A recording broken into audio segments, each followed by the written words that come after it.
करतो ती. नंतर return scrutiny cases send register आहे 6/2019 नुसार. नंतर GST audit control register A as per internal circular 20A of 2020, म्हणजे जीएसटीचं जे ऑडिट करणार आहे आपण, बिझनेस ऑडिट जे व्हॅटचं आहे तसंच एक जीएसटीचं ऑडिट आहे, तर त्या अनुषंगाने हे रजिस्टर आहे.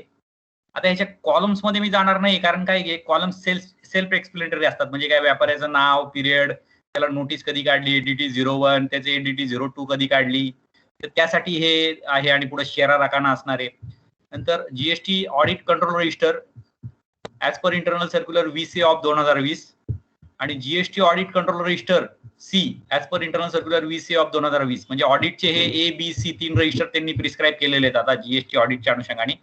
आणि आपण रिफंडचे पण काही रजिस्टर बघणार आहोत. तर if GST refund application is in physical form, following register should be maintain as per internal circular 2A of 2021, 2017 आणि 24/2017 आणि 27/2017. आता ते रजिस्टर कोणते ते बघूया, कारण जीएसटीचा रिफंड ऍप्लिकेशन हे सगळे ऑनलाईन प्रोसेस होतात. ऑनलाईन ऍप्लिकेशन येतं आणि ऑनलाईनच रिफंड प्रोसेस होतो. परंतु सुरुवातीच्या फेजमध्ये काय झालं होतं की ऑनलाईन ऍप्लिकेशन घेत नव्हती सिस्टीम, त्यामुळे आपण फिजिकल ऍप्लिकेशन घ्यायचो आणि मग ते पुढे प्रोसेस करायचो. हे सुरुवातीच्या फेजमध्ये होतं, ज्यावेळेस जीएसटी आणि बीओ सिस्टीम पण नव्हती. आपण सॅप मध्ये जीएसटीचे रिफंड प्रोसेस करत होतो. तर अशा ऍप्लिकेशनसाठी हे रजिस्टर त्यांनी प्रिस्क्राईब केलेले आहेत. ते सर्क्युलर नुसारच प्रिस्क्राईब आहेत. GST refund application receipt register table 1A JCADM, कारण ते ऍप्लिकेशन हे सेंट्रली स्वीकारलं जायचं जेसी ऑफिसमध्ये. नंतर GST refund application receipt register table 1 processing officer, म्हणजे जो रिफंड प्रोसेस करणार आहे तो ऑफिसर, आणि कन्सॉलिडेटेडली ऍट JCADM ऑफिस ते मेंटेन केलं जातं. नंतर प्रोव्हिजनल रिफंड जो आपण जीएसटी मध्ये देतो 90%, त्याच्यासाठी हे रजिस्टर आहे. आणि फायनल रिफंड ग्रांट रजिस्टर जे आहे ते रजिस्टर टेबल 3. आता हे रजिस्टर जे आहेत ते रिफंड सर्क्युलरनीच, त्या रिफंडचं जे सर्क्युलर काढलं होतं त्याच्यामध्ये जे प्रिस्क्राईब झालेले आहेत. आजच्या घडीला याचा रिलिव्हन्स कमी आहे का, तर आपण आता पूर्णतः RFD 01 जे रिफंड ऍप्लिकेशन आहे जीएसटीचं, त्यापासून ते RFD 06 असेल किंवा 8 असेल, हे पूर्ण प्रोसेस आता ऑनलाईन होती. त्यामुळं सगळं जीएसटी आणि बीओ सिस्टीम मध्ये तर ते येतच. म्हणजे तुम्हाला आता बीओ सिस्टमचं ट्रेनिंग मे बी दिलं असेल किंवा तुम्ही देणारे असाल तर त्यामध्ये तुम्हाला हे लक्षात येईल. आणि जे फिजिकल होते त्यासाठी हे रजिस्टर आहे. आणि जरी तुम्हाला जीएसटी आणि बीओचं ट्रेनिंग समजा दिलं नसेल, तरी माझी सर्वांना एक विनंती आहे की तुम्ही जीएसटी आणि बीओ सिस्टीमला गेले, तिथं लॉग इन करायची पण गरज नाहीये. जर लॉग इन केलं तर तरी तुम्हाला तिथे हेल्प मध्ये हे सगळे प्रोसेस फ्लो पूर्ण पाहायला भेटतील. जी जीएसटी रिफंडची असेल किंवा ऍडज्युडिकेशनची असेल कोणतीही, तर त्याचं पूर्ण स्क्रीन वाईज एक प्रोसेस फ्लो पूर्ण मॅन्युअल तिथं उपलब्ध आहेत. तर ती जरूर बघा, म्हणजे जेणेकरून तुम्हाला पूर्ण प्रोसेस पण लक्षात येईल, कसं ऑपरेट करायचं तेही लक्षात येईल, आणि MIS कोणते जनरेट होतात तेही लक्षात येईल. तर हे होते जीएसटीच्या अनुषंगाने रजिस्टर. नंतर एक नोडलला पॅकेज स्कीमच्या अनुषंगाने म्हणजे काय तपासायचं मी तुम्हाला मागे सांगितलं. एक रिकव्हरीच्या केसेस तपासल्या जातात. नंतर सामूहिक प्रोत्साहन योजना, जर त्यातला पॅकेज स्कीमच्या काही केसेस असतील तर तिथं काय तपासलं जातं.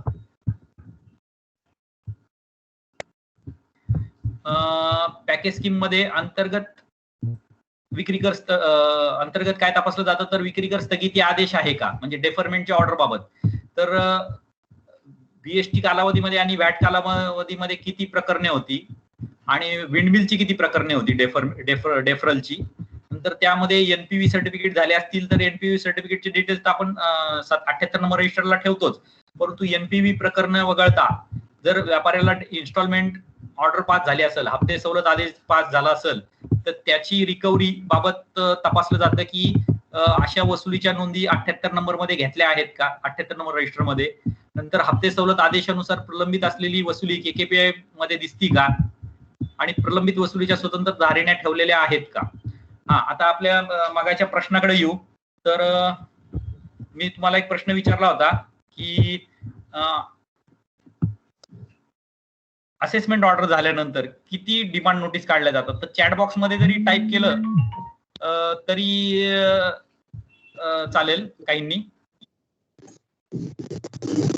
2 काढल्या जातात सर. 2 3 सर. हा 2 आहे, 3 आहे. अजून काही आहे? 2 3 व्यतिरिक्त काही आन्सर आहे?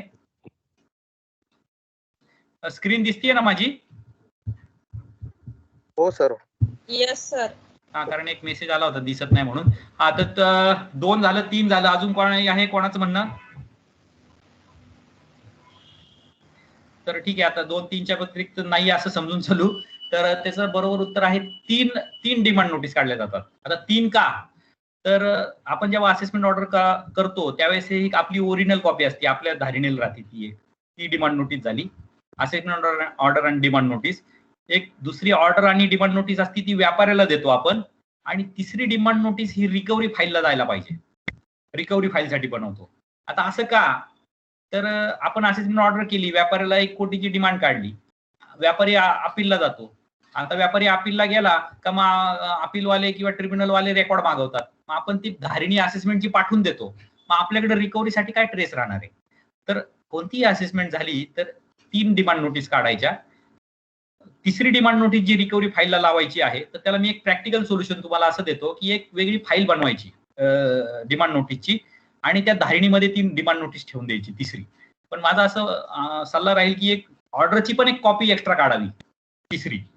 भले त्याची ओरिजिनल ऑर्डरची झेरॉक्स का होईना ती ठेवा आणि डिमांड नोटीस ठेवा. डिमांड नोटीस ओरिजिनल ठेवायची पण लक्षात घ्या. आणि रिकव्हरी फाईलला लावायची ती एका सेपरेट फाईलला. आणि 1 महिना झाल्यानंतर आपण रिकव्हरी कधी चालू करतो? किती दिवसानंतर चालू करतो? डिमांड नोटीस काढल्यानंतर म्हणजे ऑर्डर झाल्यानंतर 30 दिवस, बरोबर? 30 दिवस. आणि तोपर्यंत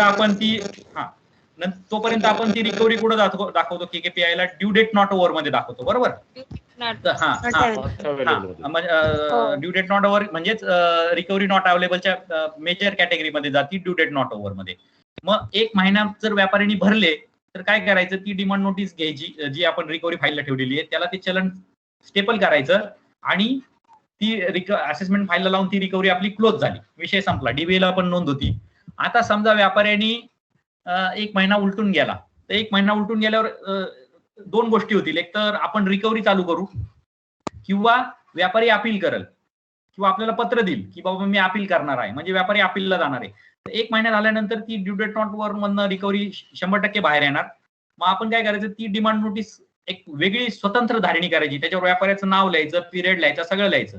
पहिलं पान A पार्टला प्रोसिडिंग लावायची आणि B पार्टला ती असेसमेंट ऑर्डर आणि त्याची डिमांड नोटीस लावायची ओरिजिनल. आणि प्रोसिडिंगला पहिली एंट्री काय येणार आपली की assessment order pass, demand notice issued, जी ज्या तारखेला इश्यू झाली ती, आणि सही होणार आणि त्याचे डिटेल्स येणार डिमांड नोटीसचे की व्हॅटची एवढी डिमांड आहे, CST ची एवढी डिमांड आहे. आणि मग दुसरी एंट्री काय येणार की डीलर हॅज फाईल्ड अपील, जे काय असेल ते. आणि मग त्याचं कागदपत्र आपल्या B पार्टला लागत जाणार सगळे. समजा त्याला इंटरिम स्टे दिला असेल तर व्यापारी आपल्याला इंटरिम स्टे आणून देतो, तो आपण लगेच B पार्टला लावायचा आणि प्रोसिडिंगला लिहायचं की interim stay granted till this आणि अपील नंबर लिहायचा त्याचा की dealer has filed appeal number is this आणि interim stay has been granted. नंतर जर ऍब्सोल्यूट स्टे दिला तर ऍब्सोल्यूट स्टेची कॉपी आपण B पार्टला लावायची आणि रिकव्हरीच्या पुढची प्रोसिडिंग काय लिहिणार की absolute stay granted vide order number this. असं जे काही तुम्ही रिकव्हरीची ऍक्शन घ्याल, बँक अकाउंट अटॅच केलं, MLRC ची नोटीस काढली, जे काही कराल तुम्ही रिकव्हरीचं, ते त्या रिकव्हरीच्या रजिस्टरला, रिकव्हरीच्या फाईलला त्याची नोंद होत जाणार. Right from demand notice issued to जे काही पुढे करणार पार रिकव्हरी ऍक्शन ऑप्शन पर्यंत सगळी नोंद आपली तिथे होत जाणार प्रोसिडिंगला. आणि B पार्टला त्याचे कागदपत्र लागत जाणार रिकव्हरीचे.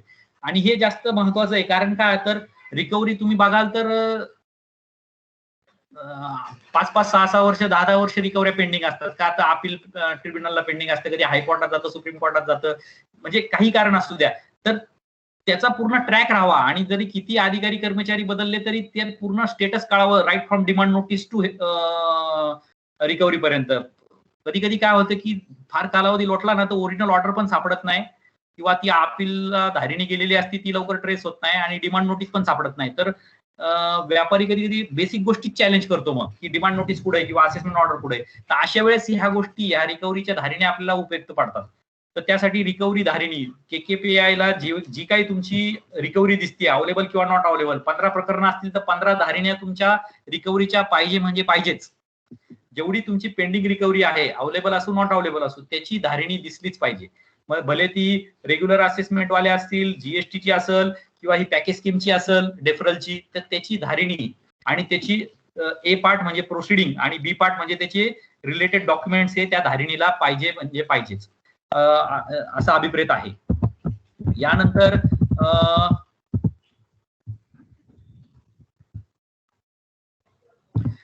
पॅकेज स्कीम बाबत अंतर्गत परिपत्रक 13/2018 मध्ये निर्देश दिलेले आहे आणि कोणते रजिस्टर ठेवायचे 76, 77, 78 याविषयी त्यांनी सांगितलेलं आहे की हे रजिस्टर ठेवणं अपेक्षित आहे. नंतर निरीक्षणामध्ये हेही बघितलं जातं की जे इतर विषय आहेत जसे की लक्झरी टॅक्स, एंट्री टॅक्स म्हणजे एंट्री टॅक्स ऑन गुड्स आणि एंट्री टॅक्स ऑन व्हेकल्स, नंतर SCPT sugar cane purchase tax, chit fund असेल ज्याच्याकडे चार्ज किंवा TDS सेल एखादा असेल तर त्यांनी ते रजिस्टर मेंटेन केलेत का नाही हेही तपासलं जातं. कारण हे सगळ्यांकडेच असतं असं नाहीये, पण ज्याच्या चार्जला असेल त्यांनी याची खबरदारी घेणं अपेक्षित आहे. अशा प्रकारे आपण आता नोडलचे रजिस्टर बघितलेले आहेत. आपण आता EDMचे रजिस्टर बघूया आणि मग DBA कडे जाऊया. नोडलचे रजिस्टर EDMचे रजिस्टर बघतोय आपण आता JCA-EDM चे इथे आणि DCA-EDM चे पण हेच रजिस्टर आहेत. तर ह्याच्यातले 1-2 रजिस्टर फक्त DCA-EDM ला कमी आहेत, परंतु ADM ऑफिसेसला हे रजिस्टर ठेवावे लागतात. तर पहिलं रजिस्टर आहे दैनंदिनी नोंदवही. जसं आपण मगाशी जी अपॉइंटमेंट डायरी पाहिली होती तीच अपॉइंटमेंट डायरी आहे. नंतर अनौपचारिक संदर्भ नोंदवही, मगाशी जी आपण UR रजिस्टर पाहिलं होतं तेच हे UR रजिस्टर आहे, हे JCA-EDM लाही ठेवावं लागतं. नंतर निरीक्षण नोंदवही, मगाशी जे आपण तिकडचं निरीक्षण नोंदवही पाहिली होती तशीच ही निरीक्षण नोंदवही आहे, परंतु इथं 2 पार्ट होतात.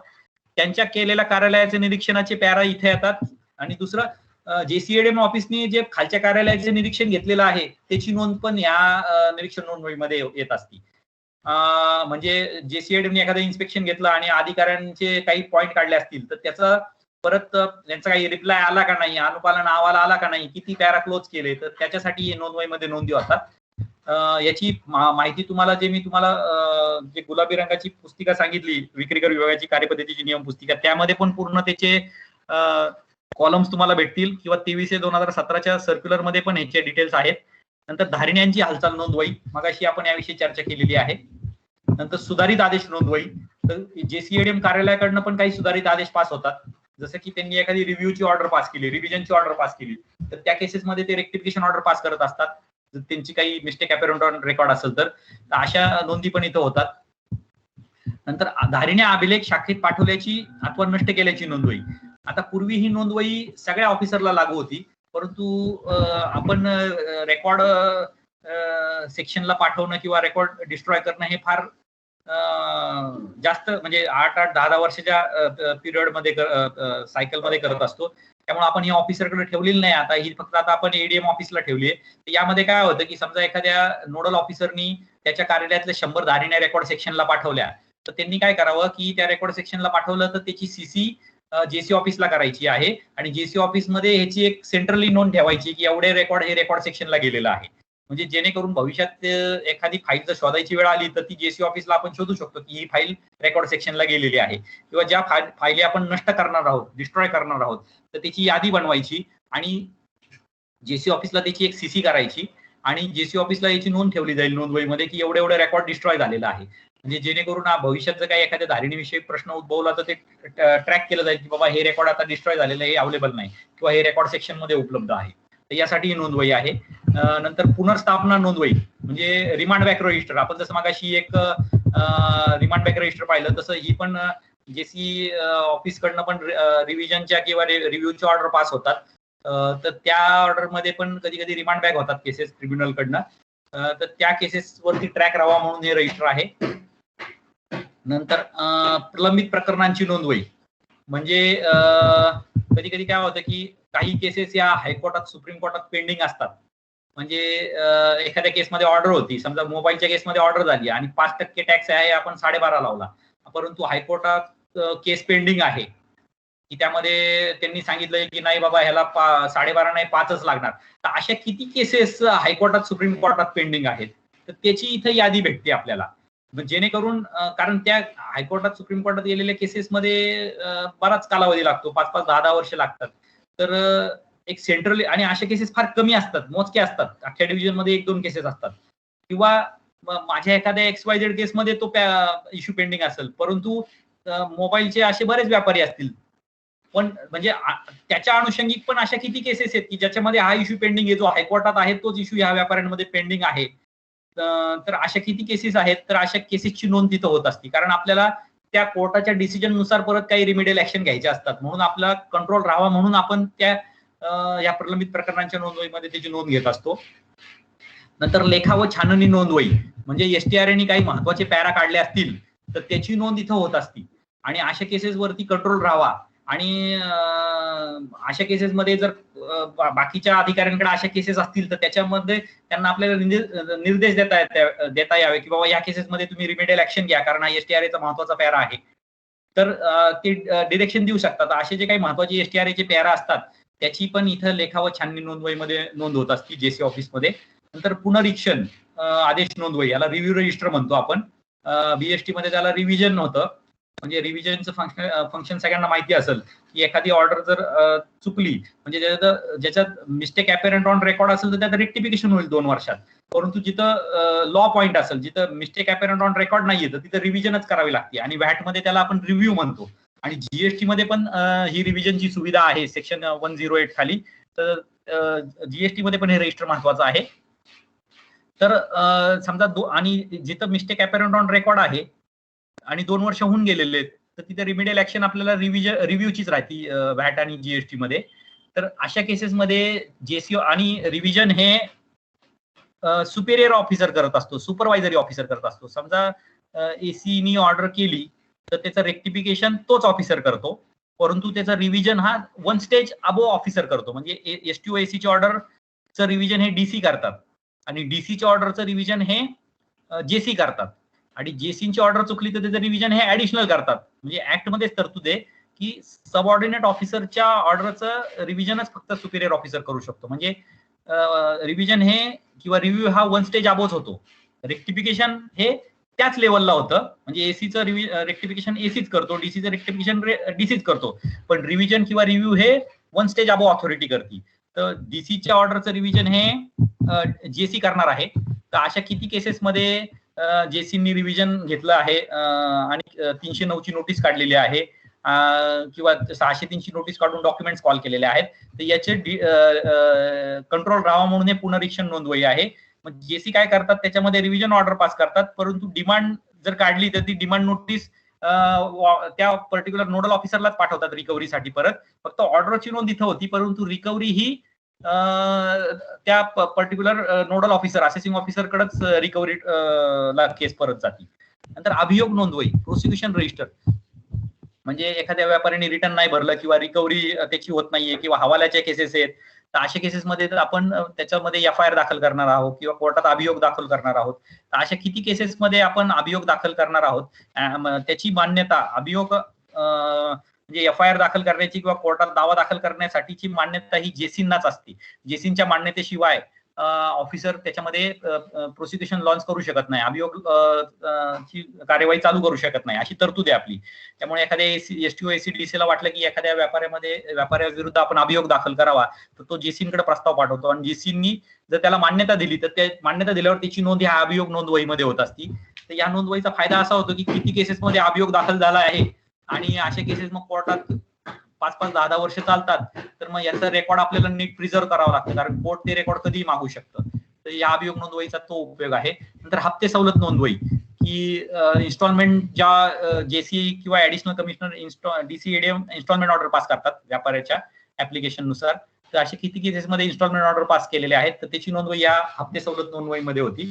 नंतर राईट ऑफ नोंदवही, निर्लेखन नोंदवही, म्हणजे अशी तरतूद आहे की एखाद्या व्यापाऱ्याची डिमांड आहे पण व्यापारी बँकक्रप्ट झालाय किंवा मूर्त झालाय, रिकव्हरी होऊ शकत नाही, त्याची काहीच प्रॉपर्टी नाही, तर अशी रिकव्हरी राईट ऑफ करण्याचे पण काही अधिकार आहेत ठराविक रकमेनुसार.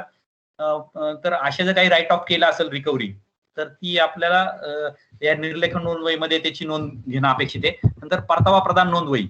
आता काही रिफंड हा जेसी ऑफिस थ्रू दिला जातो चेकनी फिजिकली. तर असं काही जेसी ऑफिस मधनं जर रिफंड दिला जात असेल तर अशा दिलेल्या रिफंडची म्हणजे परतावा प्रदान केलेल्याची नोंद त्याची रिफंड सँक्शन ऑर्डर असेल किंवा त्याच्या चेकचे डिटेल्स असतील तर त्याचे सगळे डिटेल्स या परतावा प्रदान नोंदवहीमध्ये केले जातात. या सगळ्या नोंदवही या तुम्हाला 23/2017 मध्ये त्याची इत्तमभूत सगळ्या जे मी तुम्हाला 5 पार्ट सांगितलेत, उद्देश, त्याच्या सूचना, कोणते रकाने कसे भरायचे, त्याचे कोणते रकाने, कोणतं प्रमाणपत्र लिहायचं, सही कुणी करायची, त्याची सगळी माहिती तुम्हाला 23/2017 मध्ये प्रत्येक रजिस्टरची तुम्हाला भेटणार आहे.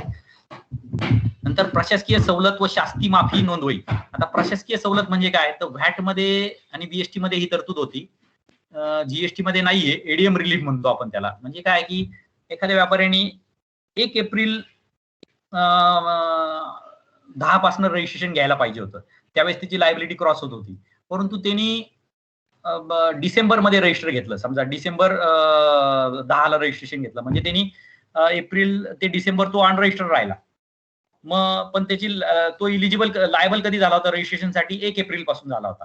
मग असे जे एप्रिल टू डिसेंबर तो अनरजिस्टर राहिला आहे तर तो म्हणतो की मला तुम्ही एडीएम ऍडमिनिस्ट्रेटिव्ह रिलीफ द्या आणि माझी आरसी बॅकडेटनी ग्रांट करा मला. म्हणजे जरी मी डिसेंबर मध्ये रजिस्ट्रेशन घेतलं असलं तरी मला 1 एप्रिल पासून माझ्या आरसीचा इफेक्ट द्या म्हणून तो अप्लाय करतो. तर त्याचा फायदा काय आहे की त्या तारखेपासून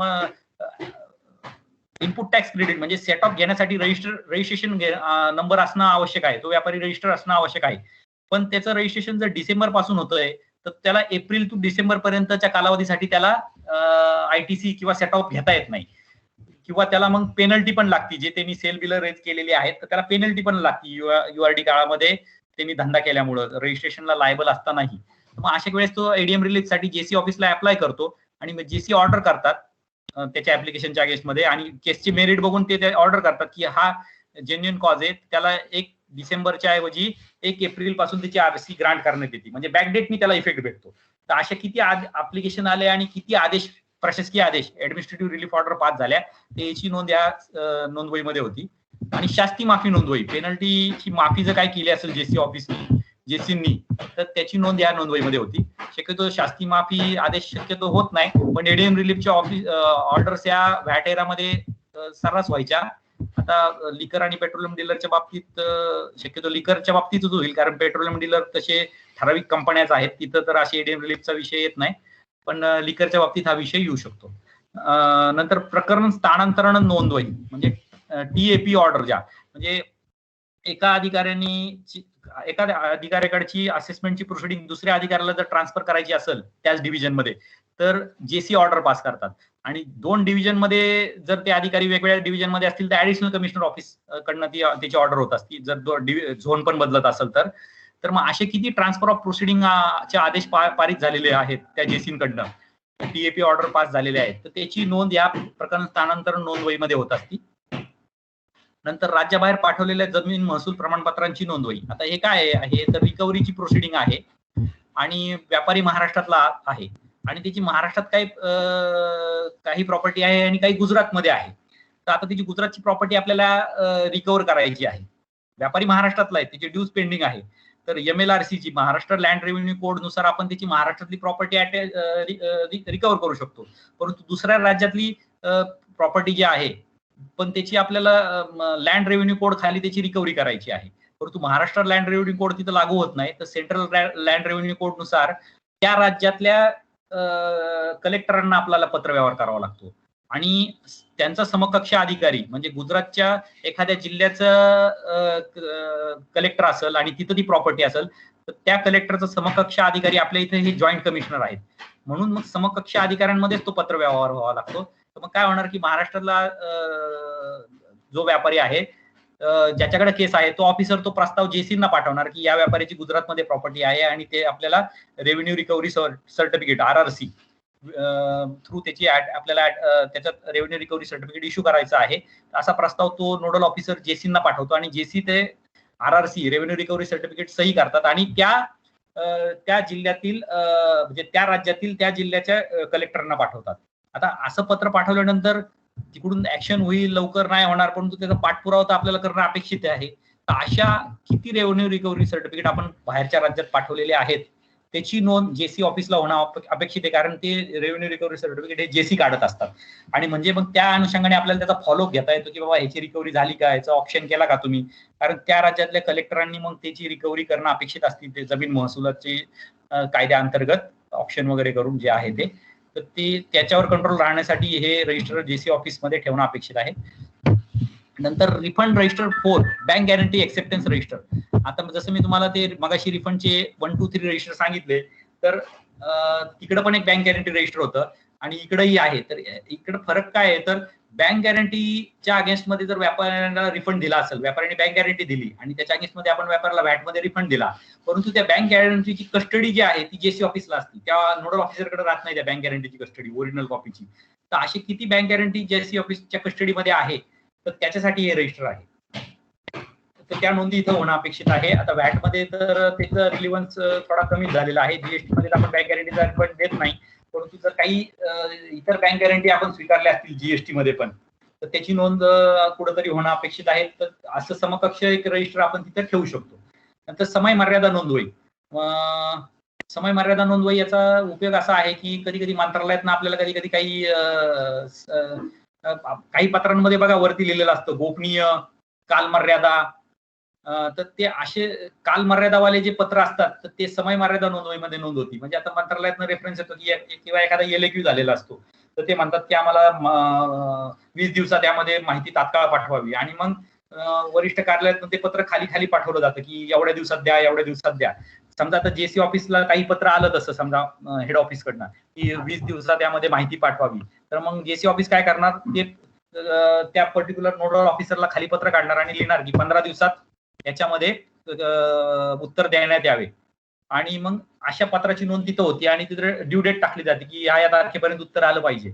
मग एक प्रकारे ते एक शेड्युलर आहे की त्यामध्ये मग कंट्रोल राहतो. मग जेसी लगेच बघतात, म्हणजे जेसी ऑफिस मधल्या जे काही टीए वगैरे असतील किंवा एसटी असतील त्यांनी बघणं अपेक्षित आहे की आपण त्यांना ही ड्यू डेट दिली होती, यामध्ये उत्तर आलंय का नाही आलंय, कारण त्याला एक टाइम लिमिट असतं, टाइम बाउंड उत्तर देणं अपेक्षित असतं. अशी जे काही महत्वाचे समय मर्यादाचे पत्र आहेत तर तिथं त्याची नोंद होत असती. नंतर आवक नोंदवही, जावक नोंदवही आपण मगाशी बघितलेली आहे. नंतर इतर विषयांची नोंदवही पण बघितलेली आहे. नंतर ही जड वस्तू संग्रह नोंदवही. जेसीएडीएम हे त्या कार्यालयाचे प्रमुख असतात. त्या कार्यालयामध्ये किती टेबल आहेत, किती खुर्च्या आहेत, किती कम्प्युटर आहेत, किती फॅन आहेत, म्हणजे जे काही जड वस्तू आहेत, म्हणजे इन्व्हेंटरी आहे, त्याची नोंद इथं होणं अपेक्षित आहे. आता तुम्ही पूर्वी बघाल तर कोणत्याही शासकीय कार्यालयात गेलं तर तुम्हाला त्या टेबल खुर्चीला नंबर टाकलेले भेटायचे बघा पांढऱ्या ह्याच्यामध्ये.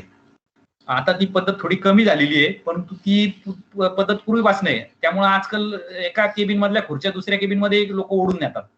म्हणजे तुम्ही बघत असाल तर कधी आज एखाद्या आपल्या आजूबाजूला 4 खुर्च्या दिसतायत तर उद्या 3 पण दिसतात, कारण ती खुर्ची कोणीतरी ओढून घेऊन जातं. मग काही जण नावं लिहितात त्या खुर्चीवर, बाबा ही माझी खुर्ची. तर तशी वेळ येऊ नये म्हणून ही ऍक्च्युली प्रोव्हिजन आहे की आपल्या कार्यालयात आजच्या घडीला किती इन्व्हेंटरी आहे, जड वस्तू आहेत, याची नोंद वही होती. आता याचं प्रॅक्टिकल आस्पेक्ट असा आहे की मागं मंत्रालयात असा किस्सा झाला होता की फॅन गायब झाले होते, आणि त्या फॅन गायब झाल्यामुळे गुन्हा दाखल करावा लागला होता की हे फॅन त्या शिपाईनी गायब केले होते का, तर ते गुन्हा दाखल करायची वेळ आली होती. तर आपल्याला कळावं की बाबा आपली खरंच काय आपल्या ऑफिसची नेमकं इन्व्हेंटरी काय आहे, आपल्याकडे काय काय आहे, किती कम्प्युटर आहेत, हा कम्प्युटर आपला आहे का दुसऱ्याचा कोणाचा आपण आणून ठेवलाय, ही आपली खुर्ची का दुसऱ्या कोणाची आहे, तर याची सगळी इन्व्हेंटरी राहावी यासाठी हे ही नोंदवही आहे. आणि ऍक्च्युली आयडियल सिच्युएशन काय आहे की ती त्या टेबल खुर्च्या काही दिल्या असतील त्या कार्यालयाला, तर त्या कार्यालयातल्या त्या ऑफिसनी लगेच त्याचं एक रजिस्टरला नोंद घेऊन त्याच्यावर मार्करनी लिहिलं पाहिजे की समजा नंबरिंग केलं पाहिजे त्या खुर्च्यांना. या आमच्या त्याच्यात पुढं येतं HQ1, एक 1 चेअर HQ1, 2 म्हणजे त्याचं एक नॉमेनक्लेचर आहे ती सिस्टीमचं. तर तसं प्रत्येक जेसीएडीएम ऑफिसनी करणं अपेक्षित आहे. नंतर म्हणजे मध्ये महाविकासनी पण याच्यावर एक परिपत्रक काढलेलं आहे, कारण कोणत्या ऑफिसमध्ये किती लॅपटॉप आहेत, किती डेस्कटॉप आहेत हे कळतच नाही. प्रिंटर आहेत, काही काही तुम्हाला लॅपटॉप, डेस्कटॉप आणि प्रिंटर असे कोपऱ्यात धूळ खात पडलेले आहेत, त्याचा वाली कोण आहे ते पण कळत नाही कधी कधी. तर त्यासाठी या नोंदवहीमध्ये त्याची नोंद होणं अपेक्षित आहे, आणि त्याच्यावर पण मार्करनी नोंद होणं अपेक्षित आहे त्या वस्तूंवरती. नंतर ही सामूहिक प्रोत्साहन योजना 79 नंबर नोंदवही. जसं आपण मग तिथं बघितलं 76, 77, 78 हे 3 रजिस्टर हे नोडलनी ठेवायचे आणि 79 नंबर हे जेसीननी ठेवायचे, की जेसीनच्या त्या डिव्हिजन मध्ये अशी किती पॅकेज सिमच्या केसेस आहेत, त्या कोणत्या कोणत्या अधिकाऱ्यांकडे आहेत, त्याच्यामध्ये इन्स्टॉलमेंटच्या ऑर्डर पास झाल्यात का, एनपीव्हीची ऑर्डर पास झालेली आहे का, असं ते कंट्रोल राहण्यासाठी जेसीननी पण एक 79 नंबर रजिस्टरचं ठेवणं अपेक्षित आहे. नंतर माहिती अधिकारी जे अर्ज प्राप्त होतात त्यासाठी पण एक नोंदवही त्यांच्या ऑफिसमध्ये असणं अपेक्षित आहे. नंतर प्रशासकीय सहआयुक्त यांनी 2 वर्षातनं किमान एकदा संपूर्ण निरीक्षण घेणं अपेक्षित आहे. तर ते झालंय का नाही हेही तपासलं जातं इन्स्पेक्शनच्या वेळेस. आणि हेच रजिस्टर डीसीएडीएम ला पण लागू आहेत त्यांच्या फंक्शन नुसार. कारण डीसीएडीएमचं फंक्शन हे लोकेशन नुसार बदलतं. जसं डीसीएडीएम सातारा आणि डीसीएडीएम मुंबई यांच्या फंक्शन मध्ये फरक आहे. तर त्यांच्या फंक्शनच्या अनुषंगाने त्यांनी याच्यातले रजिस्टर ठेवायचे आहेत. तर असे ते रजिस्टर आहेत. हे 23/2017चं जे सर्क्युलर आहे मास्टर सर्क्युलर, तसंच 33/2019 जीएसटी साठीचं आहे. आणि ऑडिटच्या अनुषंगाने किंवा रिटर्न स्क्रुटिनीच्या अनुषंगाने त्यांनी जे सर्क्युलर काढलेत त्यामध्ये पण काही रजिस्टर त्यांनी जीएसटीचे प्रिस्क्राईब केलेले आहेत. तर 23/2017च्या डिटेलमध्ये मी जात नाही, फक्त मी तुम्हाला त्यात काय आहे ते सांगितलंय. जवळपास 66 पानाचं सर्क्युलर आहे ते. पण ते सर्क्युलर एवढं मोठं असण्याचं कारण असं आहे की त्यात प्रत्येक नोंदवहीसाठी सूचना पण आहेत. म्हणजे आता मी जसं तुम्हाला मगाशी धारिणे हालचाल नोंदवही सांगितली, तर धारिणे हालचाल नोंदवही बाबत सूचना काय आहेत, त्याचा उद्देश काय आहे. बघा आता इथे लिहिलंय की ही नोंदवही कायमस्वरूपी आहे. म्हणजे काय, तर ही ए कॅटेगरी रेकॉर्ड झालं, ही कायमस्वरूपी ठेवायची. डीबीए ए कॅटेगरी रेकॉर्ड आहे, म्हणजे ती कायमस्वरूपी पाहिजे. म्हणजे असं चालणार नाही की माझ्याकडे फक्त आमच्या टेनर मधला डीबीए, जुना डीबीए कुठे आम्हाला माहित नाही, असं चालत नाही. तो चार्ज अस्तित्वात आल्यापासूनचा डीबीए तिथं पाहिजेच. म्हणजे तो चार्ज 2005 पासून अस्तित्वात आलाय तर 2005 पासूनची सगळे डीबीए तिथं पाहिजे खरं. त्यामुळे चार्ज येताना या गोष्टी बघून घेणं अपेक्षित आहे, कारण एक ए कॅटेगरी रेकॉर्ड आहे. आता जसं तुम्ही इथं बघताय की बघा धारिणे हालचाल नोंदवहीसाठी बघा सूचना कशा त्यांनी दिलेल्या आहेत की स्तंभ क्रमांक 8 मध्ये ठराविक मुदतीत धारिणी परत न आल्यास त्यासाठी स्मरणपत्र पाठवून त्याचा क्रमांक व दिनांक या स्तंभामध्ये लिहावा. तो ठराविक मुदतीत खाली दिल्याप्रमाणे आहे. म्हणजे काय की बाबा रिमाइंडर काढायचे, धारिणी पाठवली, समजा अपीलसाठी आपण धारिणी पाठवली तर त्या अपीलवाल्याला दर 1 वर्षांनी 1 वर्ष झालं का रिमाइंडर पाठवायचे की बाबा आम्ही तुम्हाला अशा धारिणी झाल्या असं पाठवल्या होत्या, या तारखेला या क्रमांकाच्या पत्राने तुमचं झालं असेल तर आम्हाला परत पाठवा. इन्स्पेक्शनला पाठवली असेल तर 4 महिन्यानंतर रिमाइंडर काढायचं. इन्व्हेस्टिगेशनच्या ब्रांचला आपण धारिणी पाठवली असेल तर 1 वर्षानंतर रिमाइंडर काढायचं. सहआयुक्तांना काय पाठवलं असेल तर 2 आठवड्यानंतर रिमाइंडर काढायचं. आणि इतर कोणत्याही कारणासाठी पाठवले असेल तर 2 महिने अथवा कमी कालावधीमध्ये त्यांना रिमाइंडर काढायचं. आम्ही अशा धारिण्या तुम्हाला पाठवल्या होत्या, त्याचं काम झालं असेल तर परत पाठवा, नाहीतर त्या धारिण्या कुठंतरी गहाळ होण्याची शक्यता नाकारता येत नाही. म्हणजे आणि ह्या इन्स्ट्रक्शन ह्या 2005 पूर्वीपासून, म्हणजे जेव्हा बीएसटी ऍक्ट अस्तित्वात आला तेव्हापासूनच्या आहेत ह्या सुविधा इन्स्ट्रक्शन सगळ्या. तर असं हे 23/2017 हे फार इत्तमभूत आणि डिटेल आपलं सर्क्युलर आहे. तर हे एकदा जरूर सर्वांनी बघून घ्यावं. आता आपण डीबीए कसा लिहायचा त्या सूचनांकडे जाऊया.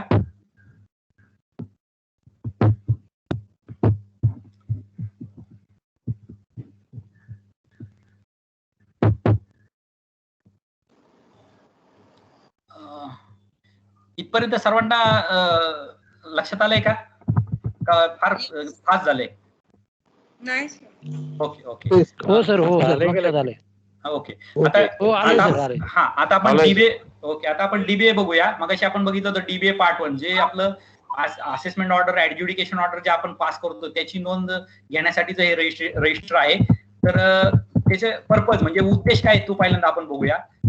DBA, Daily Book of Assessment, Part 1 is a manual register to be maintained on real-time basis. It records the disposal of every IBA comprehensive assessment. म्हणजे जे काही आपण असेसमेंट ऑर्डर पास करतो त्याची नोंद इथं होत असते. पेनल्टी ऑर्डर असेल, इंटरेस्ट ऑर्डर असेल, असेसमेंट ऑर्डर असेल, जीएसटीच्या ऍडज्युडिकेशन ऑर्डर असेल, कोणत्याही ऍक्टची असेल, व्हॅट असू द्या, एंट्री टॅक्स असू द्या, लक्झरी असू द्या, सीएसटी असू द्या, जीएसटी असू द्या, सगळ्या नोंदी इथं होतात. आता इथं 2 महत्वाचे शब्द आहेत. इट्स अ मॅन्युअल रजिस्टर आणि दुसरा शब्द आहे रिअल टाइम रजिस्टर. आता मॅन्युअल रजिस्टर म्हणजे काय, तर ते फिजिकलच ठेवायचंय. आपण म्हणतो आम्ही एक्सेल मध्ये ठेवलेलं आहे, ठीक आहे, ते आपल्या सोयीसाठी आहे, पण ते फिजिकल एंट्री झालीच पाहिजे. त्याला काही पर्याय नाहीये, दुसरा ऑप्शनच नाही याला. कारण एक्सेलच्या एंट्री या एडिट होतात, बदलतात, माणसं बदलले, कम्प्युटर हँग झाला, डिलीट होऊ शकतं, काही होऊ शकतं त्याला ऑफिशियल सँक्टिटी 0 आहे. आपल्या सोयीसाठी ठेवावं, कारण त्याच्यावरनं डाटा अॅनालिटिक्स फिल्टर लावून आपल्याला पाहिजे तशी माहिती लवकर काढता येते.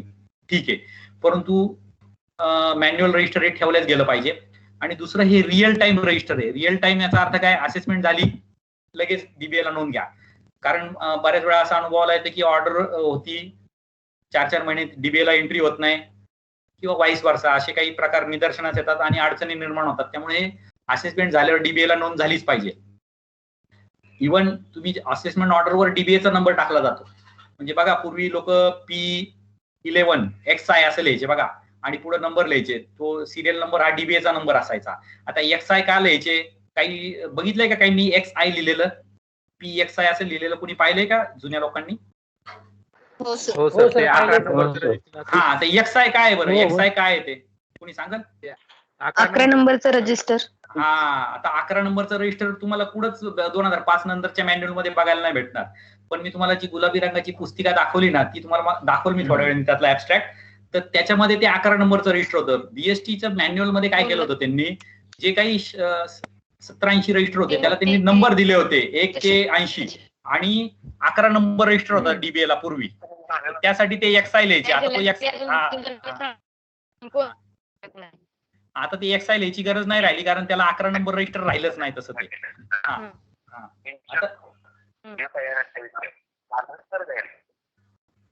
ते झालं की झालं तर देणारच की, पण झालं तर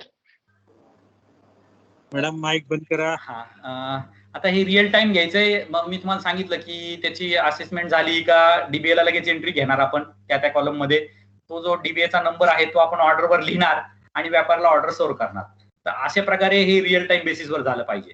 आता पुढची सूचना बघूया आपण, की dBA part 1 provides information for all statutory orders. आणि पुढे म्हणजे मगाशी मी तुम्हाला सांगितलं ऑर्डरची एंट्री इथे झाली पाहिजे. आणि पूर्वी काय होतं की जे आपण रिवाइज रिटर्ननी केसेस क्लोज करायचो व्हॅटच्या, तर त्याची पण नोंद इथे झाली पाहिजे असं अपेक्षित होतं या डीबीए मध्ये. नंतर तिसरा मुद्दा आहे assessment order passed under allied acts, म्हणजे luxury entry tax, motor vehicle tax, म्हणजे मोटर व्हेकलचा एंट्री टॅक्स असेल किंवा गुड्सचा एंट्री टॅक्स असेल. नंतर SGPT, sugarcane purchase tax, आताचा GST, याच्या सगळ्या नोंदी इथे झाल्या पाहिजे. नंतर त्याचा पुढचा मुद्दा आहे 4 नंबरचा, की मंथली ऍबस्ट्रॅक्ट काढायचा आहे. Monthly abstract of this register provide for disposal, म्हणजे असेसमेंट ऑर्डर किती पास झाल्या, किती रिफंड ऑर्डर पास झाल्या, किती रिकव्हरी झाली, किती रिकव्हरी पेंडिंग आहे, याची सगळी नोंद त्या ऍबस्ट्रॅक्ट मध्ये आहे. त्याचा ऍबस्ट्रॅक्ट बघाल तर तुमच्या लक्षात येईल. आणि तोच KKPI आहे तुमचा.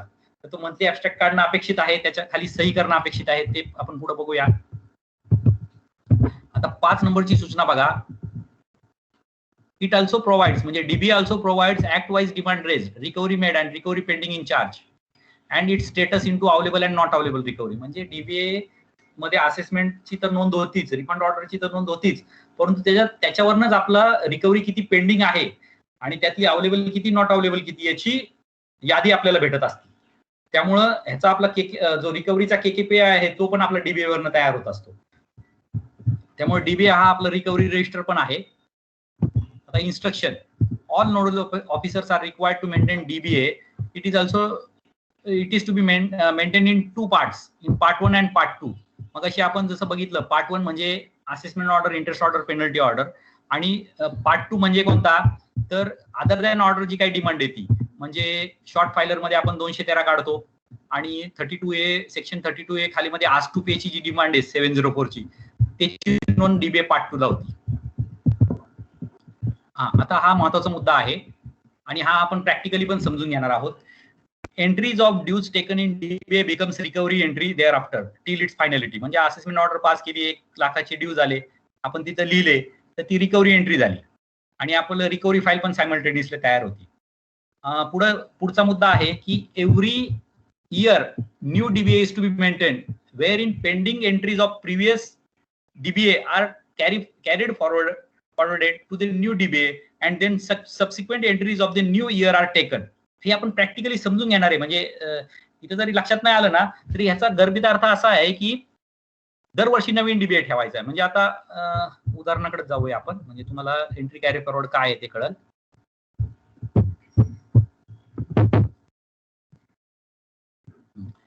पेज दिसतंय हे डीबीएचं?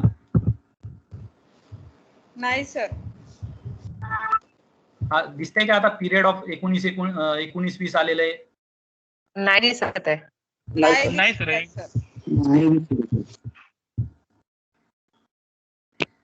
येस सर, दिसत आहे. दिसतंय सर हा थोडं लॅग येतोय ह्याच्यामुळं. आता दिसतंय ना पिरियड ऑफ 19-20. आता आपण डीबीए ला एंट्री कशी घेतो? समजा हा 19-20 चा डीबीए आहे. सिरियल नंबर डीबीएचे ठराविक कॉलमच मी इथे घेतलेत. मी मेसर्स ए मध्ये एक असेसमेंट ऑर्डर पास केली. त्याचं बाकी सगळे डिटेल येणार आहेत, त्याचा टीम नंबर, ऑर्डर नंबर, सगळे ते डिटेल आपण डीबीए मध्ये भरणार. नंतर त्याची टॅक्स इंटरेस्ट पेनल्टी काय आहे ती लिहिणार आपण. समजा ही नील ऑर्डर झालेली आहे माझी. नंतर demand is nil. Remark column मध्ये मी काय लिहिणार? Demand is nil, entry is closed.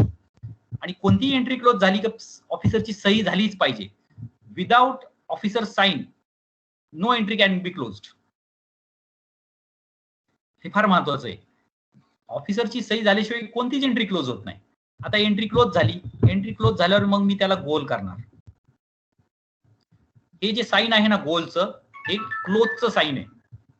त्यामुळं डीबीए लिहिताना हे जे सिरियल नंबर आहे याला असं कुणी कोणतंही म्हणजे काहींना सवय असती, म्हणजे इन्स्पेक्शन मध्ये आम्ही पाहिलं होतं जे नवीन लोक होते ते 1, 2, 3, 4 काढायचे, त्याला गोल करत चालायचे. आपल्याला ती सवय असती. तर तसं नाहीये. डीबीए मध्ये गोल म्हणजे क्लोज. जोपर्यंत एंट्री क्लोज होत नाही तोपर्यंत त्याला गोल कधीच करायचं नाही. फक्त एक आकडा येणार. आता आणि क्लोज झाली तर त्याला सही करणार तो. म्हणजे शेअर रकान्यामध्ये जे काही घडलंय ते लिहायचंय. आता पुढची एंट्री बघा. मेसर्स बी मी 2 लिहिलं. हे जे शंकरपाळी म्हणजे हा चौकोन काढला, हा 2 मिनिटं बाजूला ठेवा, हा विसरून जा. हा 2 मिनिटं विसरून जा. इथं 2 आहे असं समजा. ही एंट्री घेतली मी. आणि मेसर्स बी मध्ये मी असेसमेंट केलेली आहे. 1.5 लाखाची डिमांड आली आणि व्यापाऱ्यांनी काही पैसे भरलेले नाही. मी त्याची रिकव्हरी फाईल क्रिएट केली आणि मग मी इथं माझ्या शेअर रकान्यात काय लिहिलं? Bank account is attached in form 318. तरी पण माझी पुढं तो भरत नाही. तरी मग मी त्याला MLRC ची 1 नंबर इश्यू केली. रिकव्हरी रजिस्टरला पण मी एंट्री घेतली. ही माझी झाली एंट्री. नंतर मेसर सी मध्ये काय झालं? 2 लाख रुपये त्यांनी भरले. 2 लाखाची डिमांड काढली मी आणि त्यांनी काही पार्ट पेमेंट केलेलं आहे. त्यांनी हे 2 लाख रुपये भरले. तर 2 लाख रुपये भरल्यावर मी काय लिहितो की ह्या चलनाने त्याने असे पैसे भरलेले आहेत. ते बँकेचे चलनाचे डिटेल्स लिहितो आणि तिथं म्हणतोय STI काय पुटअप करतो? एंट्री मे बी क्लोज असं तो पुटअप करतो ऑफिसर्सला. मग ऑफिसर काय करतात? ते बघतात चलन आलंय का 2 लाखाचं आणि ते म्हणतात yes entry may be close आणि sign of the officer. Officer ती एंट्री क्लोज करतो. नंतर डी मध्ये काय झालं? मेसर्स डी मध्ये 4 लाखाची डिमांड काढली. व्यापाऱ्यांनी 1 लाख रुपये भरले आणि तो अपीलला गेलाय. आता म्हणजे पार्ट पेमेंट त्यांनी काहीतरी केला आणि तो अपीलला गेला. मग मी पुढे शेरा मारला. MSTT अपीलला आहे व्यापारी. त्याचा ऍब्सोल्यूट स्टे ग्रँट झालेला आहे. त्याचा स्टे नंबर असा आहे. अशी मी असं लिहिलं आणि बॅलन्स 3 लाख रुपये पेंडिंग आहे त्याचे. इथपर्यंत माझं रेग्युलर त्या वर्षीचं माझा डीबीए मी लिहिला. आता पुढे काय झालं? वर्ष संपलं ते. म्हणजे माझ्या वर्षभरात एवढ्या 4च ऑर्डर आहेत असं समजा. आता वर्ष संपलं. हे साइन आहे ना, तुम्ही 2 मिनिटं विसरून जा. एंट्री क्लोज झाली तर आपण लगेच राऊंड करतो, पण हे शंकरपाळ्याचं साइन विसरून जा. हे 2 मिनिटं बाजूला ठेवा. एंट्री क्लोज झाली का राऊंड करायचं. जर त्याला राऊंड किंवा शंकरपाळ्या नसेल तर ती एंट्री ओपन आहे असं समजायचं. तर या वर्षी माझ्या 2 एंट्री क्लोज आहेत. 1 नंबर आणि 3 नंबरची एंट्री क्लोज आहे, पण 2 आणि 4 ची माझी ओपन आहे कारण त्यामध्ये रिकव्हरी पेंडिंग आहे. म्हणजे माझा क्लोजिंग बॅलन्स हा 2 आणि 4 झाला आणि पुढच्या वर्षीचा हा ओपनिंग बॅलन्स होणार आहे माझा रिकव्हरीचा पण. रिकव्हरी रजिस्टरचा जे माझा रिकव्हरीचा KPI आहे आणि पुढच्या डीबीएचा ओपनिंग बॅलन्स होणार आहे. आता हे वर्ष 19-20 संपलं आणि मी हे पेज नंबर 1 वरच सगळ्या एंट्र्या घेतलेल्या आहेत या वर्षीच्या. आता 19-20 फायनान्शियल इयर संपलं. आता 20-21 फायनान्शियल इयर चालू झालं. 20-21 फायनान्शियल इयर चालू झालं. आता असं 2 मिनिटांसाठी असं समजू की मगाशी मी तुम्हाला सांगितलं की दरवर्षी नवीन डीबीए लिहायचा आहे, पण डिपार्टमेंट आपल्याला दरवर्षी नवीन डीबीए देत नाही, स्टेशनरी येत नाही. मग उपाय काय? आणि आपल्या आधीच्या डीबीएची पानं पण भरपूर शिल्लक राहतात. मग आपण काय करतो की पानं जर शिल्लक राहिली असतील तर तो डीबीए संपला तर समजा 50 नंबर पासून आपण एक 20-21 चा डीबीए नवीन ओपन करायचा. त्याला काहीतरी मध्ये फ्लॅग लावायचा की हा 20-21 चा डीबीए असं उदाहरणार्थ. नाहीतर ऍक्च्युली नवीन रजिस्टरच दरवर्षी ठेवलं पाहिजे डीबीएचं. तर ठेवलं तर अति उत्तम. जर नसेल तर काय, तर ते मी तुम्हाला सांगतोय. आता 2 मिनिटासाठी असं समजू की हे नवीन डीबीए आपण ठेवलेलं आहे 20-21 ला. आता नवीन डीबीए ठेवल्यानंतर काय करायचं? पहिलं 19-20 च्या जेवढ्या काही एंट्रीज ओपन आहेत त्या कॅरी फॉरवर्ड करायच्या, म्हणजे 20-21 ला वाढायच्या त्या. तर 19-20 च्या किती एंट्री ओपन होत्या आपल्या? 2 आणि 4, म्हणजे मेसर्स बी ची आणि मेसर्स डी ची एंट्री ओपन होती. मग आता ती पुढे वाढायची आपल्याला. तर मग आपण इकडे आधी क्लोज करायची ती. आपण काय लिहायचं मग?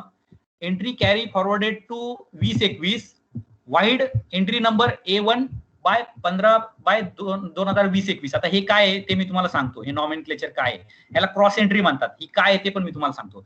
आता ही 2 नंबरची एंट्री इथं मी पुढे ओढतोय, म्हणजे 19-20 ची एंट्री 20-21 ला कॅरी फॉरवर्ड करतोय. तर मी इथं मी क्लोज करतो, शंकरपाळे काढून क्लोज करतो. जी एंट्री आपली पेमेंटनी क्लोज नाही होत, ट्रान्सफरनी क्लोज होती, त्याला आपण शंकरपाळी काढतो. इथं मी क्लोज केली ही मेसर्स बी ची एंट्री, आणि ही मेसर्स बी ची एंट्री आपण 20-21 च्या डीबीएला 1 नंबरला घेतली. हा 1 लिहिला याला. 2 मिनिटासाठी हा ए विसरून जायचा, 1 लिहिलं. नंतर डी ची एंट्री आपली पेंडिंग होती, ती इथं 2 नंबरला घेतली. आणि नियम असा आहे की जेवढ्या एंट्री आपण कॅरी फॉरवर्ड करतो त्याच्या आधी ए प्रिफिक्स लावायचा, म्हणजे ए आधी लिहायचा. A1, A2, A3, A4. याचा A1, A2, A3, A4 चा अर्थ काय की ह्या कॅरी फॉरवर्ड एंट्री आहेत. या वर्षीची असेसमेंट नाहीये, 20-21 ची असेसमेंट नाहीये. ही मागची एंट्री कॅरी फॉरवर्ड झालेली आहे, भले ती कोणत्या वर्षाची आहे आपल्याला माहित नाहीये. मग आता ही A1 ची एंट्री घेतली आपण इथं, पण ह्याचा 19-20 च्या डीबीएला काय नंबर होता? 2 नंबर होता. 2 नंबर होता 19-20 च्या डीबीएला. किती पानावर एंट्री होती? ती पेज नंबर 1 वर एंट्री होती. म्हणजे हे जे काही पेज नंबर असेल ते 1 असेल 10 असेल. आता इथं 1 नंबर पेज वरती 2 नंबरची एंट्री होती ही, म्हणून, आणि 19-20 ची एंट्री होती. मग त्याच्या खाली आपण असं लिहितो A1 म्हणजे हा या वर्षीचा नंबर 20-21 चा, आणि 2 म्हणजे हा गेल्या वर्षीच्या डीबीएतला 2 नंबर, पान नंबर 1 आणि 19-20 चा डीबीए. आला लक्षात? म्हणजे ही झाली क्रॉस एंट्री. म्हणजे मला जर मागच्या डीबीए म्हणजे मला जर मागच्या वर्षीचा डीबीए जाऊन बघायचा आहे तर ही एंट्री मी कुठे शोधणार? तर 2 नंबर सिरियल नंबरला, 1 नंबर पानावरती 2 नंबर सिरियलला 19-20 च्या डीबीए मध्ये मला ही एंट्री आहे, आणि मी तिकडून इथं ती कॅरी फॉरवर्ड केलेली आहे. आणि ह्याचा नंबर काय आता? A1 झाला, तर तो नंबर मी इथं लिहितो A1. किती नंबर पानावर लिहिलेली आहे? 15 नंबर पानावर लिहिलेली आहे ती एंट्री, आणि 20-21 च्या डीबीए मध्ये कॅरी फॉरवर्ड केलेली आहे. म्हणजे 19-20 च्या डीबीएतला नंबर 20-21 ला गेला पाहिजे, आणि 20-21 मधल्या डीबीएतला एंट्री नंबर 19-20 ला आले पाहिजे. ह्याला आपण क्रॉस एंट्री म्हणतो. काय म्हणतो? Cross entry. आणि ट्रान्सफर एंट्रीज ह्या विदाऊट क्रॉस एंट्री क्लोज होत नाही, एक लक्षात घ्या. म्हणजे का? तर क्रॉस एंट्री जर घेतली नाही आणि इथं मी एंट्री क्लोज केली 19-20 लाच, तर ही एंट्री पुढे येणारच नाही ना, म्हणजे ती रिकव्हरी चुकून गायब होण्याची शक्यता नाकारता येत नाही. तर ट्रान्सफर एंट्री ज्या आपण शंकरपाळी काढून ट्रान्सफर एंट्री करतो, त्याचा क्रॉस एंट्री नंबर घेणं आवश्यक आहे. एंट्री क्लोज झाल्यानंतर सही करणं आवश्यक आहे. आणि अशा 19-20 च्या, म्हणजे ह्या वर्षी 19-20 च्या जेवढ्या एंट्री आपण कॅरी फॉरवर्ड करतो त्या 20-21 ला कॅरी फॉरवर्ड ब्रॉड फॉरवर्ड झाल्या पाहिजेत पूर्णच्या पूर्ण. आणि इथं परत ते आपण शेरे मारणार. म्हणजे हा माझा काय झाला? त्या माझ्या KKPI आणि माझ्या मंथली ऍबस्ट्रॅक्टचा ओपनिंग बॅलन्स झाला, आणि माझा जुना डीबीए पूर्ण क्लोज झाला पाहिजे, आयदर बाय सर्कल और आयदर बाय शंकरपाळी. म्हणजे शंकरपाळी का म्हणतोय तुमच्या लक्षात राहील, या असं स्क्वेअरनी तो क्लोज झाला पाहिजे. आणि जुना डीबीए पूर्ण क्लोज होतो, नवीन डीबीएला त्या एंट्रीज माझ्या ज्या ओपनिंग आहेत त्या तिकडे क्लोज झालेल्या नव्हत्या, त्या ओपनिंगला येणार. या 1 आणि 2 क्रॉस एंट्री घेतली गेली, ही 2 तिकडची एंट्री, ही 4 नंबर तिकडची एंट्री क्रॉस एंट्री, आणि तिचे शेरे. आणि इथे एक सर्टिफिकेट लिहावं लागतं कॅरी फॉरवर्ड झाल्यावर. ते काय सर्टिफिकेट आहे? हा, हे सर्टिफिकेटचं पान दिसतंय सगळ्यांना? थोडं लॅग येईल, दिसतंय का? हो सर. आता हे सर्टिफिकेट लिहायचंय. हे सर्टिफिकेट काय आहे वाचा. After carry forwarding the old DBA entries, म्हणजे 19-20च्या एंट्री 20-21च्या डीबीए ला कॅरी फॉरवर्ड झाल्यावर officer should certify following certificate at the start of the new DBA. It is hereby certified that all the pending entries from old DBA, म्हणजे 19-20चा DBA for the year 19-20 are carry forwarded in DBA of this year 20-21. Date लिहायची, stamp मारायचा आणि त्या ऑफिसरनी सही करायची. आता इथे एक सूचना नाहीये, पण ती जुन्या डीबीए मध्ये होती. ते मी करत होते त्याशी झालं नाही आणि ठीक आहे. मी काही सांगितलं होतं पण ते मॅडम कोणातरी माईक चालू आहे please.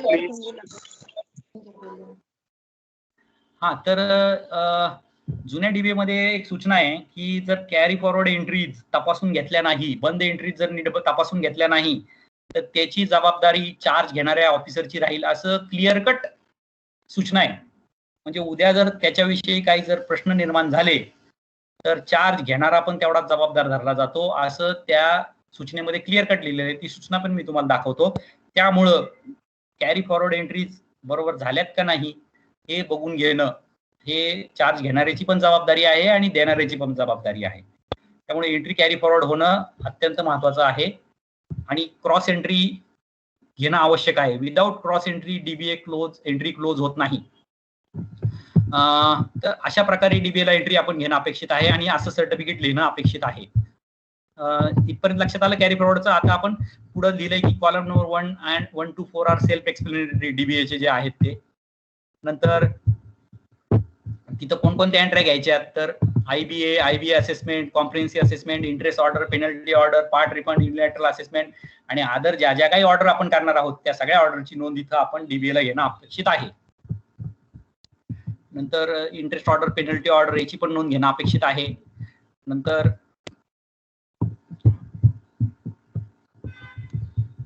Section under which order is passed is to be mention, म्हणजे 23-2 ची ऑर्डर आहे, 23-3 ची ऑर्डर आहे, 23-5 ची ऑर्डर आहे, तो सेक्शन लिहिणं पण अपेक्षित आहे. नाही तर कळत नाही कॉम्प्रिहेन्सिव्ह आहे का इश्यू बेस आहे का कोणत्या सेक्शन खाली ऑर्डर केली, तर सेक्शन लिहिणं अपेक्षित आहे. नंतर रिफंड जर दिला असेल व्यापाऱ्याला तर असेसमेंट ऑर्डर करून जर रिफंड दिला असेल तर तिथं रिफंड सँक्शन ऑर्डर त्याचे डिटेल्स लिहिणं अपेक्षित आहे.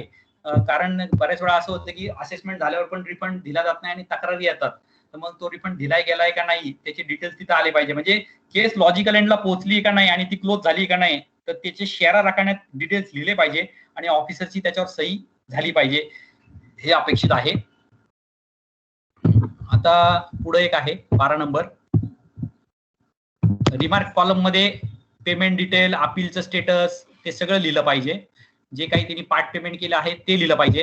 नंतर 13 नंबरची सूचना आहे, it is compulsory to pass all assessment order using online module, hence enter online assessment order number in DBA. तर ऑनलाईन ऑर्डरचा नंबर हा डीबीए मध्ये लिहिणं अपेक्षित आहे. नंतर 14 नंबरची सूचना आहे, ही तुम्हाला प्रॅक्टिकली काय मी ते दाखवणार आहे. Sometime recovery entries are transfer to another office and vice versa, म्हणजे माझ्या ऑफिसकडनं दुसऱ्या ऑफिसरला रिकव्हरी एंट्री ट्रान्सफर होऊ शकतात किंवा दुसऱ्या ऑफिसरच्या माझ्याकडे येऊ शकतात. तर in such cases while closing the entries on account of transfer enter DBA entry number of entry taken along with officer number of officer to whom such recovery is transfer. Cross entry is compulsory in such transfer cases. हे आपण practically बघणार आहोत. आणि closed entry should be encircled and sign by the officer along with remark in remark column. म्हणजे मगाशी मी तुम्हाला सांगितलं की एंट्री क्लोज झाली की तिला राऊंड करा, ट्रान्सफर झाली असेल तर शंकरपाळी करा आणि ऑफिसरची सही झालीच पाहिजे अशी सूचना आहे. तर ट्रान्सफर एंट्री काय आपण ते बघणार आहोत.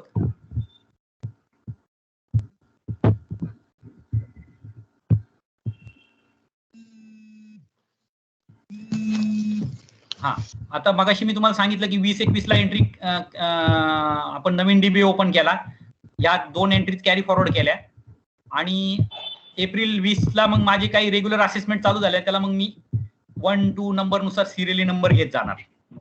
आणि दुसरं एक काळजी अशी घ्यायची की एका पानावरती 4 ते 5च एंट्री घ्यायच्या, सलग एंट्री घ्यायच्या नाही. का तर पुढे आपल्याला हे शेअर अपडेट करावा लागतो.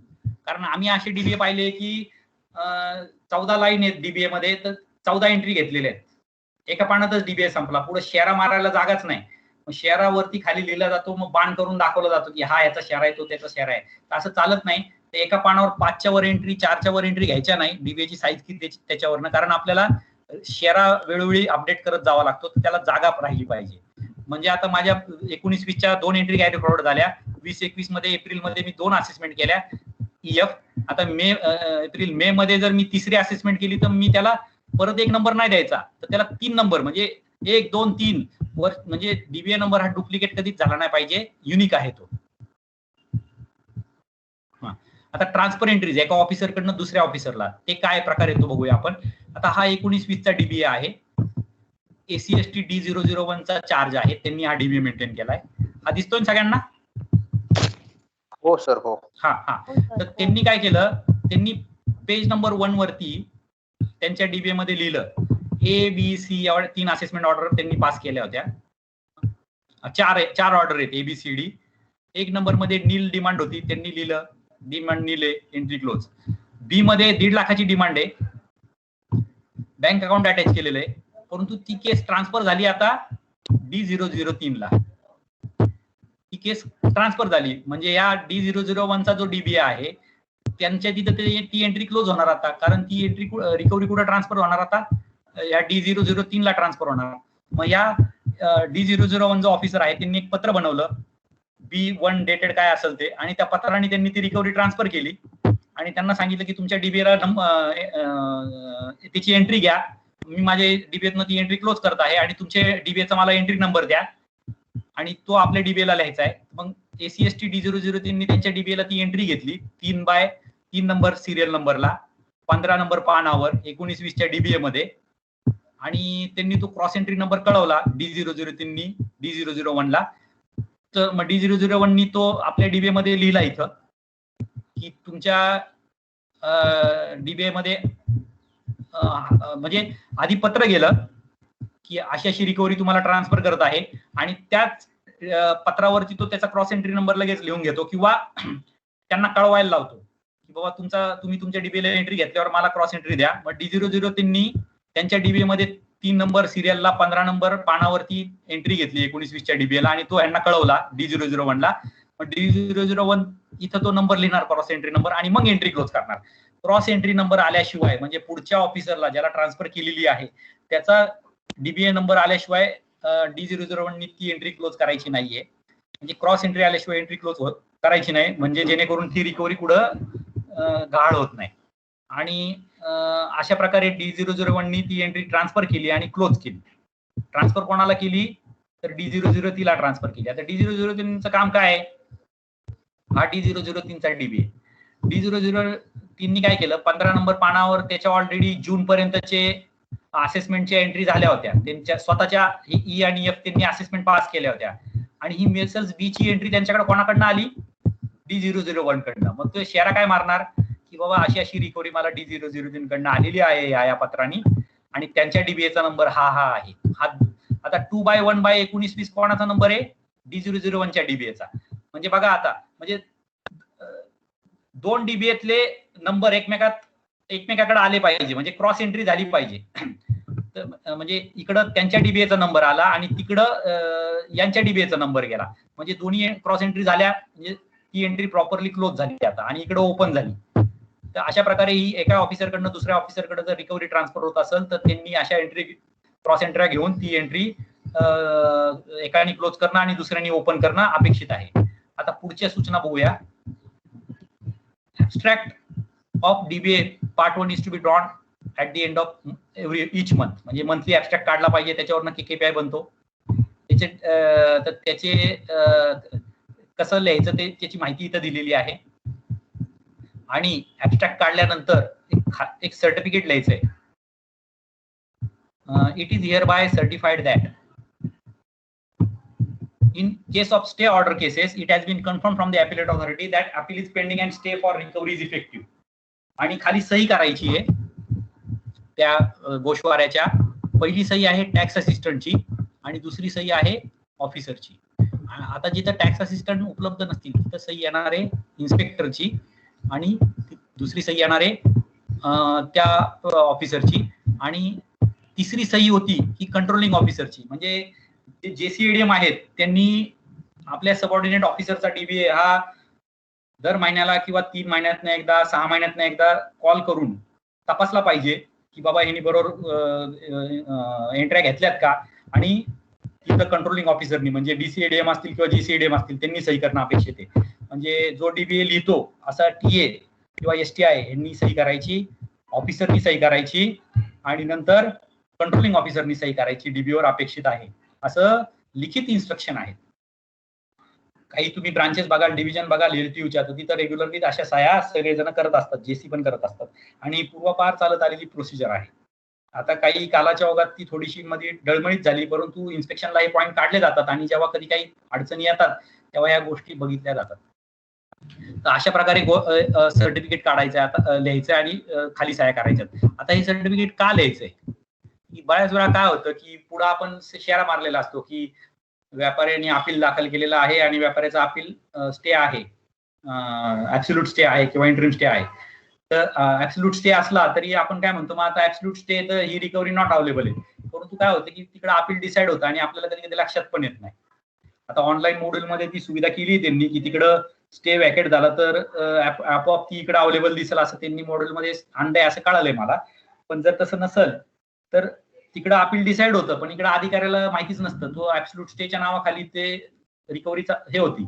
तर एक ठराविक कालावधीमध्ये तुम्ही 6 महिने, वर्षभरानंतर अपीलला आणि लिगलला पत्र काढत चाला की अशा असं अपील पेंडिंग आहे तुमच्या डेस्कला ह्या नंबरचं, तर त्याच्यामध्ये रिकव्हरीचं स्टेटस कळवावं कृपया, असं पत्र रिमाइंडर वर्षभरातनं एकदा तरी काढावं आणि रिकव्हरी फाईलला ते पत्र लावून ठेवावं, जेणेकरून जर केस डिसाईड झाला असेल तर आपल्याला कळते आणि आपण रिकव्हरी चालू करतो. कधी कधी ते स्टेट तिकडे वॅकेट करतात, आपल्याकडे कॉपी येत नाही चुकून, तर असं काही होऊ नये म्हणून हे प्रमाणपत्र लिहून आपण खाली ऍब्स्ट्रॅक्टच्या खाली या तिघांनी सह्या करायच्या. तर अशा प्रकारे DBA आपला हा विषय इथं संपलेला आहे. आता आपण एक जुन्या सूचना काय आहे ते पण मी तुम्हाला दाखवतो, त्याचा काय रिलेव्हन्स आहे तुमच्या लक्षात येईल थोडाफार.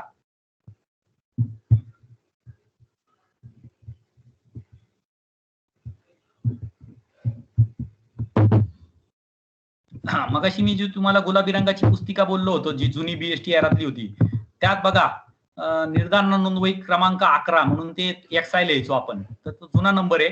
तर इथं सूचना दिलेल्या आहेत, तर इथं पण त्या सूचना आहेत की सगळ्या ऍक्टची नोंद इथं 1 एप्रिल ते 31 मार्च पर्यंत घ्यावी. नंतर जुन्या नोंदवहीतील एंट्री कॅरी फॉरवर्ड कराव्या, पूर्वी A लिहावा, त्याच्या नंतर प्रमाणपत्र लिहावं एंट्री कॅरी फॉरवर्डचं, हे पूर्वीपासून आहे. नंतर अधिकाऱ्यांनी सही करावी, नंतर स्वच्छ अक्षरात लिहाव्या, अक्षर गिरवणे टाळावे, म्हणजे हातानेच लिहायचंय ते. नंतर महिना कोणता आहे तो सुरुवातीला लिहावा. नंतर एका पानावर 5च्या वर एंट्री घेऊ नये कारण शेरा रकामा लिहायचा असतो. फक्त इथं 1-2 सूचना वेगळ्या ऍडिशनल आहे, त्याचं फक्त तुम्हाला रिलेव्हन्स सांगतो आणि ज्या आजही लागू आहेत. एक PAP आणि DPA नावाचा प्रकार आहे. PAP म्हणजे पोस्ट असेसमेंट पेनल्टी आणि DPA म्हणजे deferred penalty action. Post assessment penalty म्हणजे काय, तर BST मध्ये सेक्शन 36 खाली पेनल्टी लावली जायची आणि सेक्शन 36 खालीच इंटरेस्ट वसूल केला जायचा.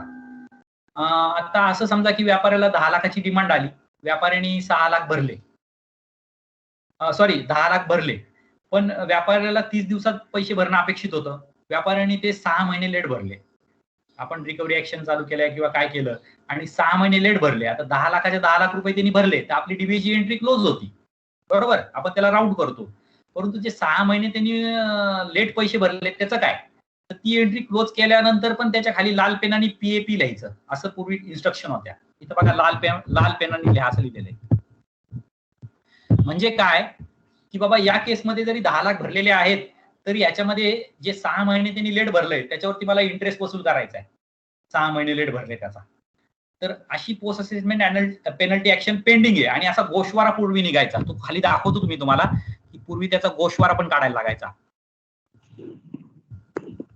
हे बघा, निर्धारणोत्तर शास्ती प्रलंबित म्हणजे पोस्ट असेसमेंट पेनल्टी किती पेंडिंग आहे तर त्याचा गोषवारा पूर्वी काढायला लागायचा. तर पेनल्टी ऍक्शन किती, डेफर्ड पेनल्टी ऍक्शन किती पेंडिंग आहे तर ते इथं आपल्याला कळावं म्हणून तो गोषवारा काढायला लागायचा. आता आपण हा नवीन DBA मध्ये हा का नाही घेतला, तर असं लक्षात आलं की बऱ्याच लोकांकडनं हा पॉईंट थोडासा दुर्लक्षित राहिला आणि एसटीआर कडनं त्रास होऊ नये म्हणून आपण ते केलं नाही. तरी आपल्या केसमध्ये आपण बघावं, जर व्यापाऱ्यांकडनं वसुली झाली असेल आणि लेट जर 30 दिवसापेक्षा जास्त दिवसानंतर जर वसुली झाली असेल तर त्याच्याकडनं व्याज आपण वसूल करायचंय, की ज्याला आपण पोस्ट असेसमेंट इंटरेस्ट म्हणतो आता व्हॅट मध्ये आणि जीएसटी मध्ये. बीएसटी मध्ये आपण त्याला म्हणायचो पोस्ट असेसमेंट पेनल्टी, कारण सेक्शन पेनल्टीचा आणि इंटरेस्टचा एकच होता, सेक्शन 36. हे झालं पीएपी बाबत. तसं डीपीए डेफर्ड पेनल्टी ऍक्शन. आता विषय असा आहे की व्यापाऱ्याला मी 10 लाखाची डिमांड काढली आणि मला असं लक्षात आलं की व्यापाऱ्यांनी मालाफाईड इंटेन्शननी केलेलं आहे, परंतु मला त्याला सिस्टमॅटिक एक वेगळी पेनल्टीची ऑर्डर पास करायची. मी असेसमेंट करताना त्यांना पेनल्टी नाही लावणार, म्हणून मग मी काय केलं, त्याची 10 लाखाची डिमांड ऑर्डर काढली आणि साइड बाय साइड मी एक पेनल्टीची नोटीस वेगळी काढली त्याला. कारण पेनल्टीची ऑर्डर ही आपल्याला विथ असेसमेंट ऑर्डर पण लावता येते आणि वेगळी पेनल्टी ऍक्शन पण इनिशिएट करता येते, आणि त्याला 8 वर्षाचा टाइम बारिंग आहे पेनल्टीला. मग मी 10 लाखाची डिमांड नोटीस काढली आणि व्यापाऱ्याने ते 10 लाख भरले, तर माझी ती एंट्री क्लोज झाली.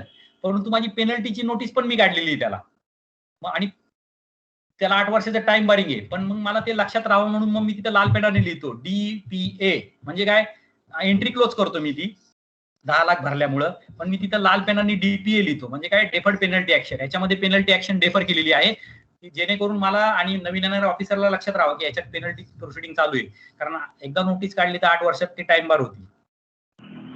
आणि मग मी वेगळी त्याची पेनल्टी ऑर्डर पास करेल तेव्हा मी त्याची डीबीए ला वेगळी नोंद घेईल, म्हणजे माझी ती डीपीए क्लोज होईल. हॅलो, हा आता सर किरण बोलतोय. हा बोला ना. स्क्रीन बरोबर आहे ना? स्क्रीन दिसते का सगळ्यांना? चालते काय? येस सर, सॉरी, हा काय हरकत नाही, काय हरकत नाही. सर व्यवस्थित दिसत आहे. ओके, आता इथं 12 नंबरची सूचना एकदा बघा सगळ्यांनी. या नोंदवहीतील नोंदी बंद करताना, म्हणजे डीबीएवरील नोंदी बंद करताना प्रत्येक नोंदीवर संबंधित अधिकाऱ्याची स्वाक्षरी असणे आवश्यक आहे. म्हणजे मगाशी मी तुम्हाला सांगितलं, आयदर पेमेंटनी क्लोज करा, ट्रान्सफरनी क्लोज करा, कशी क्लोज करा, प्रत्येक क्लोज एंट्रीवर अधिकाऱ्याची सही असणं अपेक्षित आहे. पुढची सूचना बघा, कार्यभार स्वीकृती करतेवेळी प्रत्येक अधिकाऱ्याने अशा बंद झालेल्या नोंदीबाबत खातरजमा करून घेतली पाहिजे, आणि घेतली नाही तर बंद झालेल्या नोंदीबाबत भविष्यात काही प्रश्न उद्भवल्यास त्याची जबाबदारी त्या अधिकाऱ्याची असेल. एवढं डिटेलमध्ये त्यांनी लिहिलेलं आहे, आणि या रिटर्न इन्स्ट्रक्शन आहे.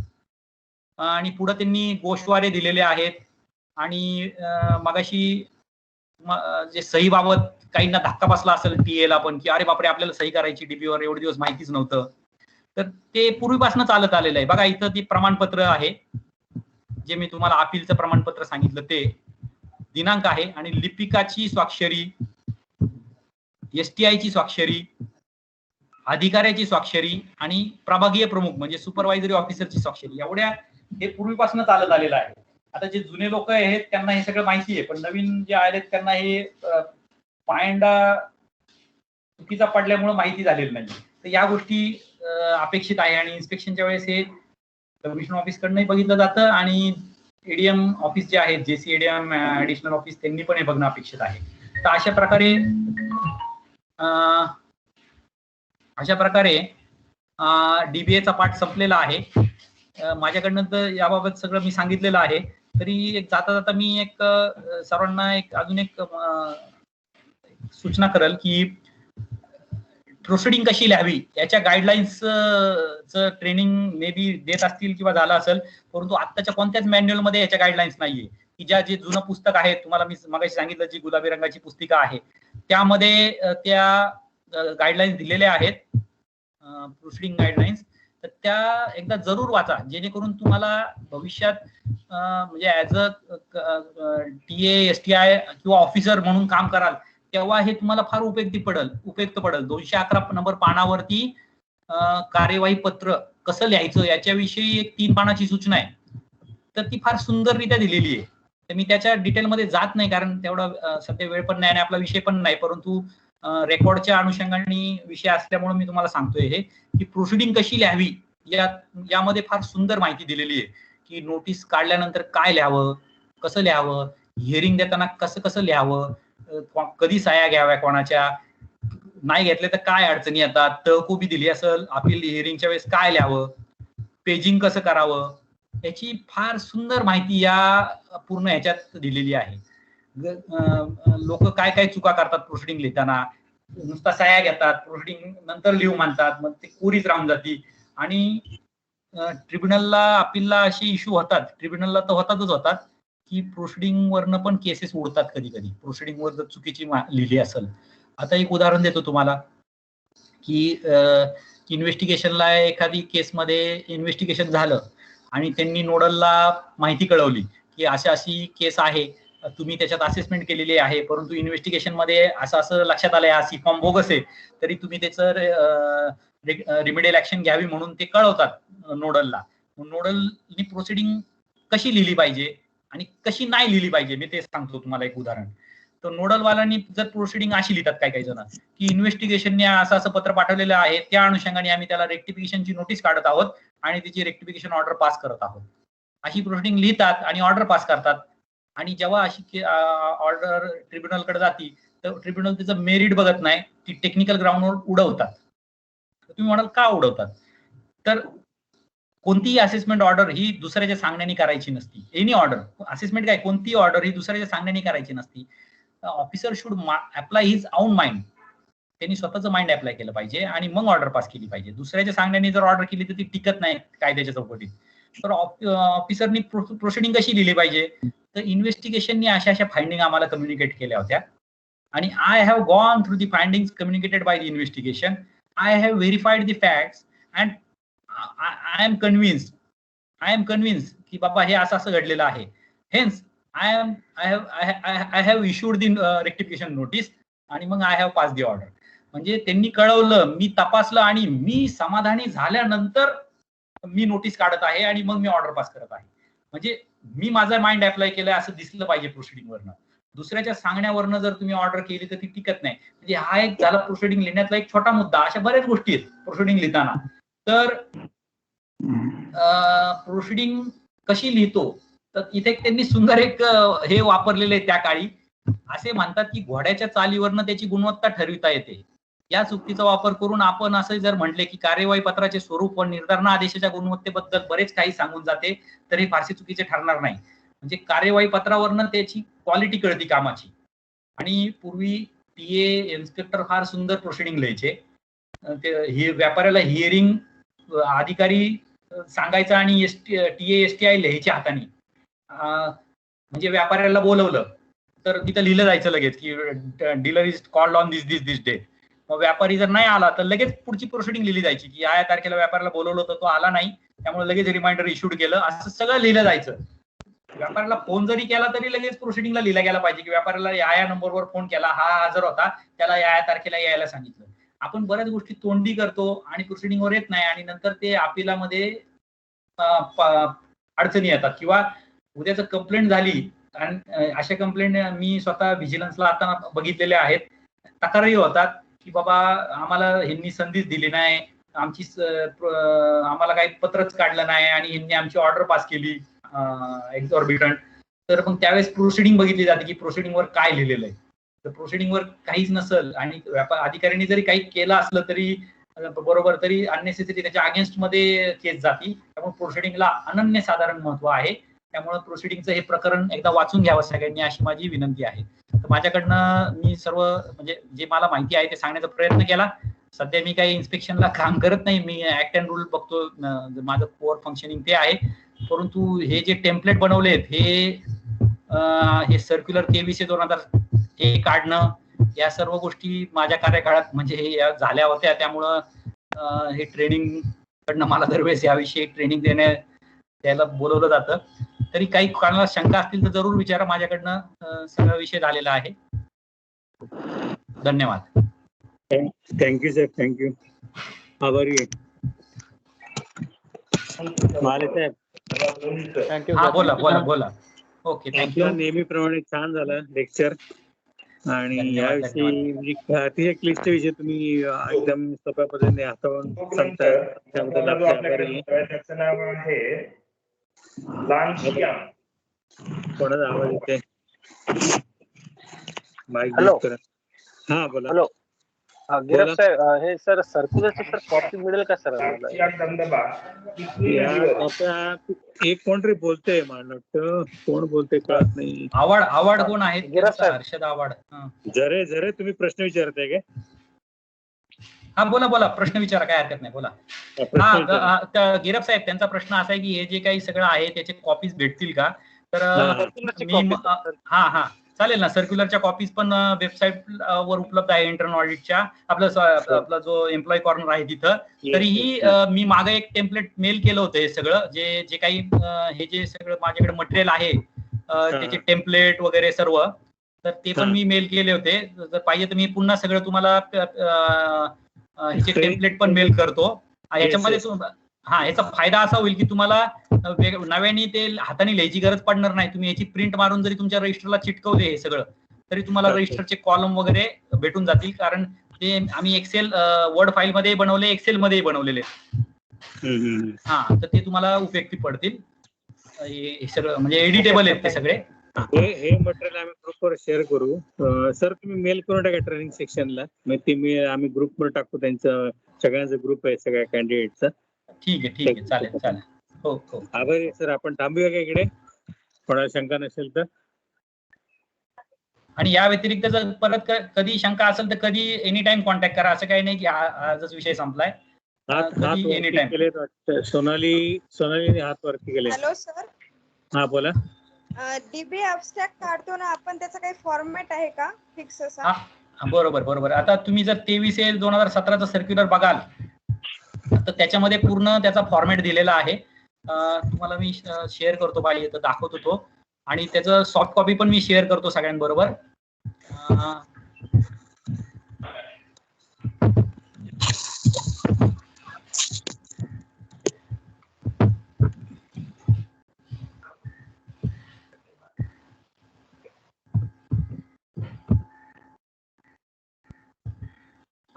(23/2017) मध्ये ना मॅडम, प्रत्येक रजिस्टर कसं ठेवायचं आणि त्याचा ऍब्स्ट्रॅक्ट कसा काढायचा. आता बघा, हे P1 रजिस्टरचा ऍब्स्ट्रॅक्ट कसा आहे, दिसतंय का सगळ्यांना स्क्रीन?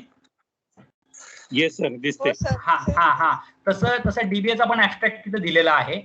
आता विषय काय माहिती का, काही बाबत आहे ना, म्हणजे टू बी फ्रँक काही गोष्टी क्लिष्ट झालेल्या आहेत. म्हणजे काही गोष्टी यायला नव्हत्या पाहिजे किती यायला. बघा, हा एवढा मोठा त्याचा गोषवार आहे, हे पेंडन्सी ऑफ पीचचा. तर हा कसला आहे, पी रजिस्टर पार्ट 2. तर हा पी रजिस्टर, डीबीए पार्ट 1. आता डीबीए पार्ट 1 चा गोषवारा इथं दिलेला आहे त्यांनी. हे बघा, हा गोषवारा आहे. हा तर मी तुम्हाला एक्सेल मध्ये आणि वर्ड फॉर्मॅट मध्ये पण प्रोव्हाइड करतो. आता याच्या एंट्री मध्ये मी जात नाही, हा कॉलम कसा भरायचा, तो कॉलम कसा भरायचा, कारण मग ते फार डिटेल होईल. महत्वाचं काय, एक लक्षात घ्या की व्यापाऱ्याचं नाव, पिरियड आणि अमाऊंट हे जास्त आणि त्याचा सेक्शन हे डिटेलमध्ये कॅप्चर होणं आवश्यक आहे. कारण आपल्याला KPI ला बघाल तर अवेलेबल नॉट अवेलेबल मध्ये आपल्याला अमाऊंट आणि ऍक्ट आणि त्याचं व्यापाऱ्याचं नाव, पिरियड हे जास्त महत्वाचं आहे. जे काही छोट्या गोष्टी असतील ना, त्या थोड्याफार स्किप झाल्या तरी कधी चालून जातात. हा मी तुम्हाला शेअर करतो. अजून काही शंका? संतोष लकडे, तुम्ही हँड रेज केलं. Yes sir. बोला. सर मला विचारायचं होतं की आपण डीबीएला एंट्री घेतो असेसमेंट पास झाल्यावर, तर त्याच्या वॅट आणि त्याची 2 असतात ऑर्डर. बरोबर. तर मग आम्ही त्याला सिरियल नंबर मध्ये समजा 1 नंबर वॅट आणि 2 नंबर ए करून सीएसटी लिहित असतो, तर ते पद्धत बरोबर आहे का दुसरी काही ऍक्च्युअली? आता कसं माहिती का, पूर्वीपासून काय झालंय की आपण वॅट आणि सीएसटीच्या ऑर्डरला एकच नंबर घेतो, बरोबर? तर ती पद्धत पण बरोबर आहे, काही हरकत नाही. पण त्याचं फक्त एकच अडचण काय होती की कधी एखाद्या व्यापाऱ्याच्या केसमध्ये आपण फक्त वॅटचीच ऑर्डर केली, सीएसटीची नाही केली, तर KPI मॅच होताना थोडीशी अडचण येते. तर जी तुम्ही कोणतीही सिस्टीम फॉलो करा, पण ती युनिफॉर्म राहू द्या, असं माझं म्हणणं आहे. म्हणजे मी स्वतः किंवा माझ्या आधीचे पण काय करायचे की वॅट सीएसटीच्या ऑर्डरला एकच नंबर घ्यायचे. आलं का लक्षात? हॅलो हा एक नंबर घेतला तरी चालेल, काय हरकत नाही. आणि तुम्ही जर वेगळा वेगळा जरी घेतला तरी मग तुमचा KKPI आणि DBA मॅच झाला पाहिजे. किंवा म्हणजे विषय काय की एकदम सिस्टीम जर बदलली तुम्ही तर जर फार गोंधळ होणार असेल तर तुम्ही एक युनिफॉर्मिटी पाहिजे. महत्वाचं लक्षात घ्या, नियंत्रण नोंदवायचा अर्थच आहे की नियंत्रण राहायला पाहिजे, म्हणजे मेस होता कामा नाही, बाकी काय नाही. Thank you sir. ओके. अजून कोणाचं काय सर ए आहे समस्या? नंबर ना ए टाकलं तरी हॅलो सर. वॅट आणि सीएसटी च्या वेगवेगळ्या नंबरला, एक नीट वॅट आणि सीएसटी च्या नंबरला आणि एक ए असं टाकलं तरी चालतं ना? हे बघा, मी काय म्हणतो की सिस्टीम मध्ये युनिफॉर्मिटी पाहिजे, त्याच्यातनं तुमचं काही मालाफाईड इंटेन्शन दिसलं नाही पाहिजे. तर काही 1 टाकलं 1A टाकलं काही प्रॉब्लेम नाही. म्हणण्याचा उद्देश काय की तुमचा KKPI DBA मॅच झाला पाहिजे, सगळ्या असेसमेंटच्या एंट्री DBA ला आल्या पाहिजे. लक्षात आलं का? कारण KKPI हे तुमच्या DBA चं रिफ्लेक्शन आहे, फरक काय पडणार नाही त्यांनी. कोणतरी मॅडम विचारत होत्या, बोला मॅडम. फोन विचार, बरोबर मॅडमचा आवाज होता. हॅलो. हा बोला. हा सर, एक कधी कधी काय होतं की म्हणजे आता आमच्या मॅडमनी DBA लिहायला सांगितलं आणि एक केस जी आहे ती ऑलरेडी क्लोज, म्हणजे त्याच्यामध्ये काही रिकव्हरी नव्हती, हा पण ती ऍड करून क्लोज करायची होती त्या महिन्यामध्ये, एका महिन्यामध्ये. पण झालं असं की ती ऑलरेडी क्लोज आहे असं समजून ती केस लिहिल्याच गेली नाही. तर मग हा बोला. आणि पुढचा आता नवीन DBA जो करतो आपण सगळे कॅरी फॉरवर्ड, तो सगळं झालेलं आहे, पण गेल्या वर्षीच्या एका महिन्यामध्ये ती केस ऍड करून क्लोज करायची राहून गेली, लिहायची. तर आणि नंबरिंग पण दिलेली आहे, तर ते कसं लिहायचं, घ्यायचं त्या पुढचं प्रोसिजर काय विचारतात अभ्यास मध्ये? आता कसं माहिती का, तुम्ही असं का करताय, एक तर KKPI आणि ह्याच्यात मिसमॅच आला असेल म्हणून झाला असेल. पण आता विसरले आणि मग मॅडम विसरल्यामुळे मी पण ती घेतली नाही, कारण तुम्हाला ती KKPI मध्ये पण दिसली नाही ऍबस्ट्रॅक्ट बनवताना आणि लिहिताना पण दिसली नाही, म्हणून मग मी लिहिली पण नाही. त्याला कसं आहे की ती बघा, एक लक्षात घ्या ना, नील डिमांड आहे त्याच्यात, बरोबर का? डिमांड आहे नाही, नील आहे, फक्त ऍड करून क्लोज करायची आहे, पण त्या महिन्यामध्ये पण नाही आणि दाखवली पण नाही असं. आता बघा कसं माहिती का, मुळात पहिल्या स्टेजला चूक काय झाली की रिअल टाइम तुमचा DBA मेंटेन नाही झाला. असेसमेंट ऑर्डरवर तुमच्या DBAचा नंबर पडायला पाहिजे होता, त्याशिवाय असेसमेंट ऑर्डर सर्वच नसती करायची. DBAचा नंबर लिहिल्याशिवाय असेसमेंट ऑर्डर सर्वच नसती करायची. पण ठीक आहे, आता ही आपल्याकडनं कार्यालयीन चूक झाली, पण नील डिमांड असल्यामुळे काय अडचण नाही. मग काय करा, म्हणजे माझं वैयक्तिक मत सांगतोय. आता ह्याला असं ऍक्च्युली या चूकच झालेली, याला काय पर्याय नाही. तर मग तुम्ही त्या जुन्या DBA मध्ये ती एंट्री ऍड करा आणि तिथंच लगेच क्लोज करा आणि शेरा लिहा पाहिजे. तर तिथं जे झालंय ते लिहा की बाबा हे चुकून असं झालेलं आहे, पण नील डिमांड आहे, ही एंट्री आम्ही ऍड करून क्लोज करत आहोत असं लिहा. म्हणजे बघा, याच्यातनं तुमचं काय मालाफाईड इंटेन्शन दिसणार नाही, कारण म्हणजे तुमचा प्रामाणिक हेतू आहे की बाबा झालेली चूक तुम्हाला निरस्त करायची, याला ड्यू डिलिजन्स म्हणतात. बाबा तुम्ही काळजी घेताय दाखवण्याचं, दाखवली नाही तरी उद्या काय, जुन्या DBA ला घ्या, नवीनला दाखवून फायदा नाही ना.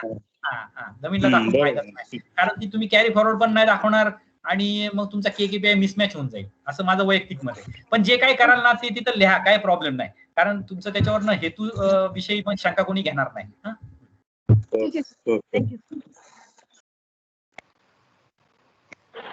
हॅलो सर, तुम्ही सांगितले, हॅलो सर. बोला सर, तुम्ही सांगितलं की एका पेजवर फक्त 5 एंट्र्या घ्यायच्या, पण जर समजा आपण कॅरी फॉरवर्ड करतोय एका वर्षाच्या दुसऱ्या वर्षामध्ये सगळ्या एंट्री, तेव्हा 110 120 अशा एंट्रीज असतात.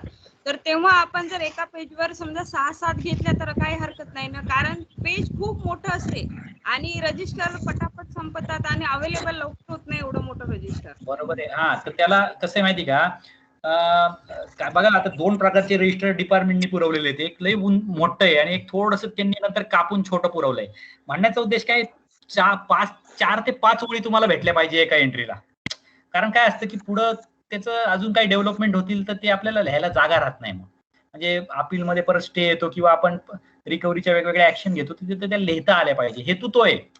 मग तुम्ही एका ह्याच्यावर तुमची जर फार मोठं रजिस्टर असेल साईजला तर तुम्ही 6 काय 7 घ्या. महत्वाचं काय की एका एंट्रीला 4 ते 5 ओळी भेटल्या पाहिजे हा हेतू आहे, बाकी काय नाही. सुटसुटीत पडत आलं. हा म्हणजे नंतर गिचमीट होता कामा नये आणि ते आपण काय लिहिलंय ते आपल्यालाच वाचता आलं तरी लय झालं, अशी परिस्थिती पाहिजे. कारण इन्स्पेक्शनला फार वेगवेगळे डिबे पाहायला भेटलेले आहेत. म्हणजे जागा नाही तर मग लोक काय करतात, एकाच पानावर 10 एंट्र्या घेतात आणि नंतर मग जागा नाही ना पुरली तर कुठेतरी वरती लिहितात आणि असं बाण करतात की हा ह्या एंट्रीचा शेअर आहे.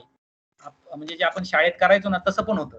पण तसं म्हणजे म्हणण्याचा उद्देश काय की तुम्ही 6 घ्या, 5 घ्या, 10 घ्या, महत्वाचं काय की बाबा उद्या काही शेअर लिहायची वेळ आली तर तिथं जागा पाहिजे हा हेतू आहे. संजयजी बोला. हॅलो सर, माझा प्रश्न असा आहे की काही दिवसांपूर्वी सर वर्तमानपत्रामध्ये अशी बातमी होती की रेकॉर्ड सापडत नाही असं अधिकारी किंवा कर्मचारी असं कारण देऊ शकत नाही.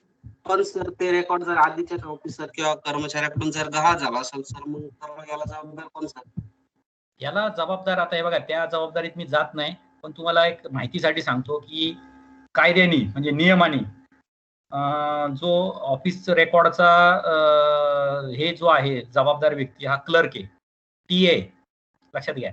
म्हणजे हे मी नाही सांगत, जर तुम्ही मंत्रालयात ती आदर्शची केस बघितली असेल तर त्याच्यामध्ये FIR ही त्या क्लर्कला करावी लागली होती. का तर त्याचा ऑफिशियल कस्टोडियन हा क्लर्क असतो.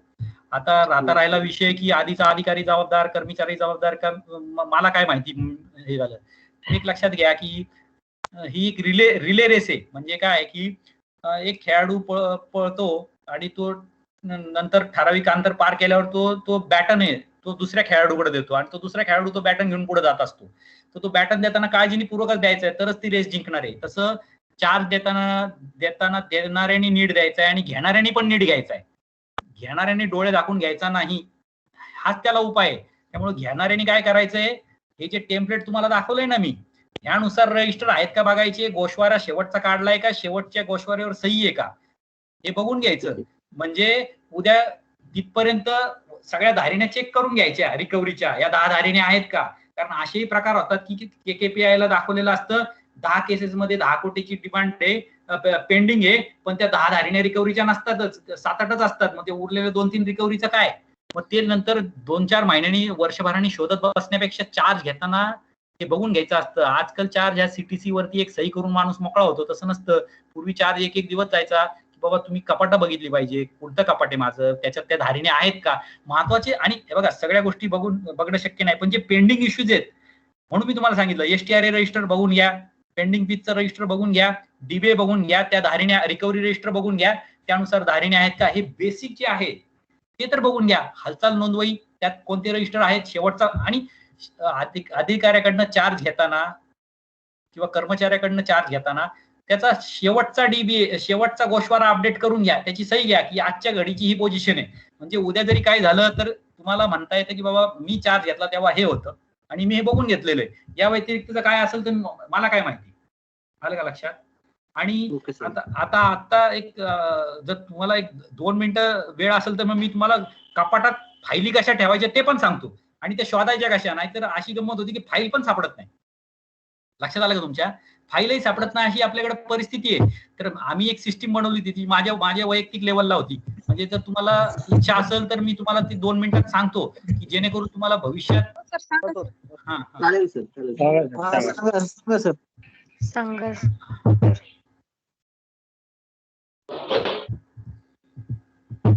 हे बघा आता असं समजा की आपल्याकडे 10 कपाट आहे, तर आपण 10 कपाटावरती नंबर टाकायचे. काही जण काय करतात, कॅलेंडरचे जे आकडे आहेत ना ते कापून त्या 10 कपाटाला चिटकून टाकतात किंवा 1 2 3 4 असं 10 लिहितात. आता 1 नंबरचं कपाट आहे असं समजा ते, तर तुम्ही इथं सिरियल नंबर बनवा. हे एक्सेल फाईल दिसतीये ना माझी. नाही सर काही नाही ठीक आहे. मग ही वर्ड फाईल दिसतीये का. नाही सर, स्क्रीनच दिसत नाही सर. शेअरिंग कंटेंट दिसत नाही. नाही सर. हा 2 मिनिटं.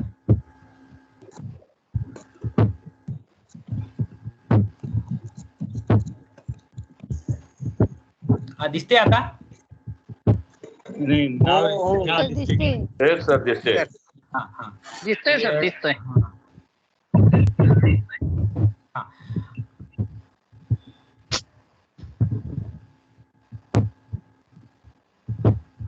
आता असं समजा हे माझं 9 नंबरचं कपाट आहे. आणि त्याच्यामध्ये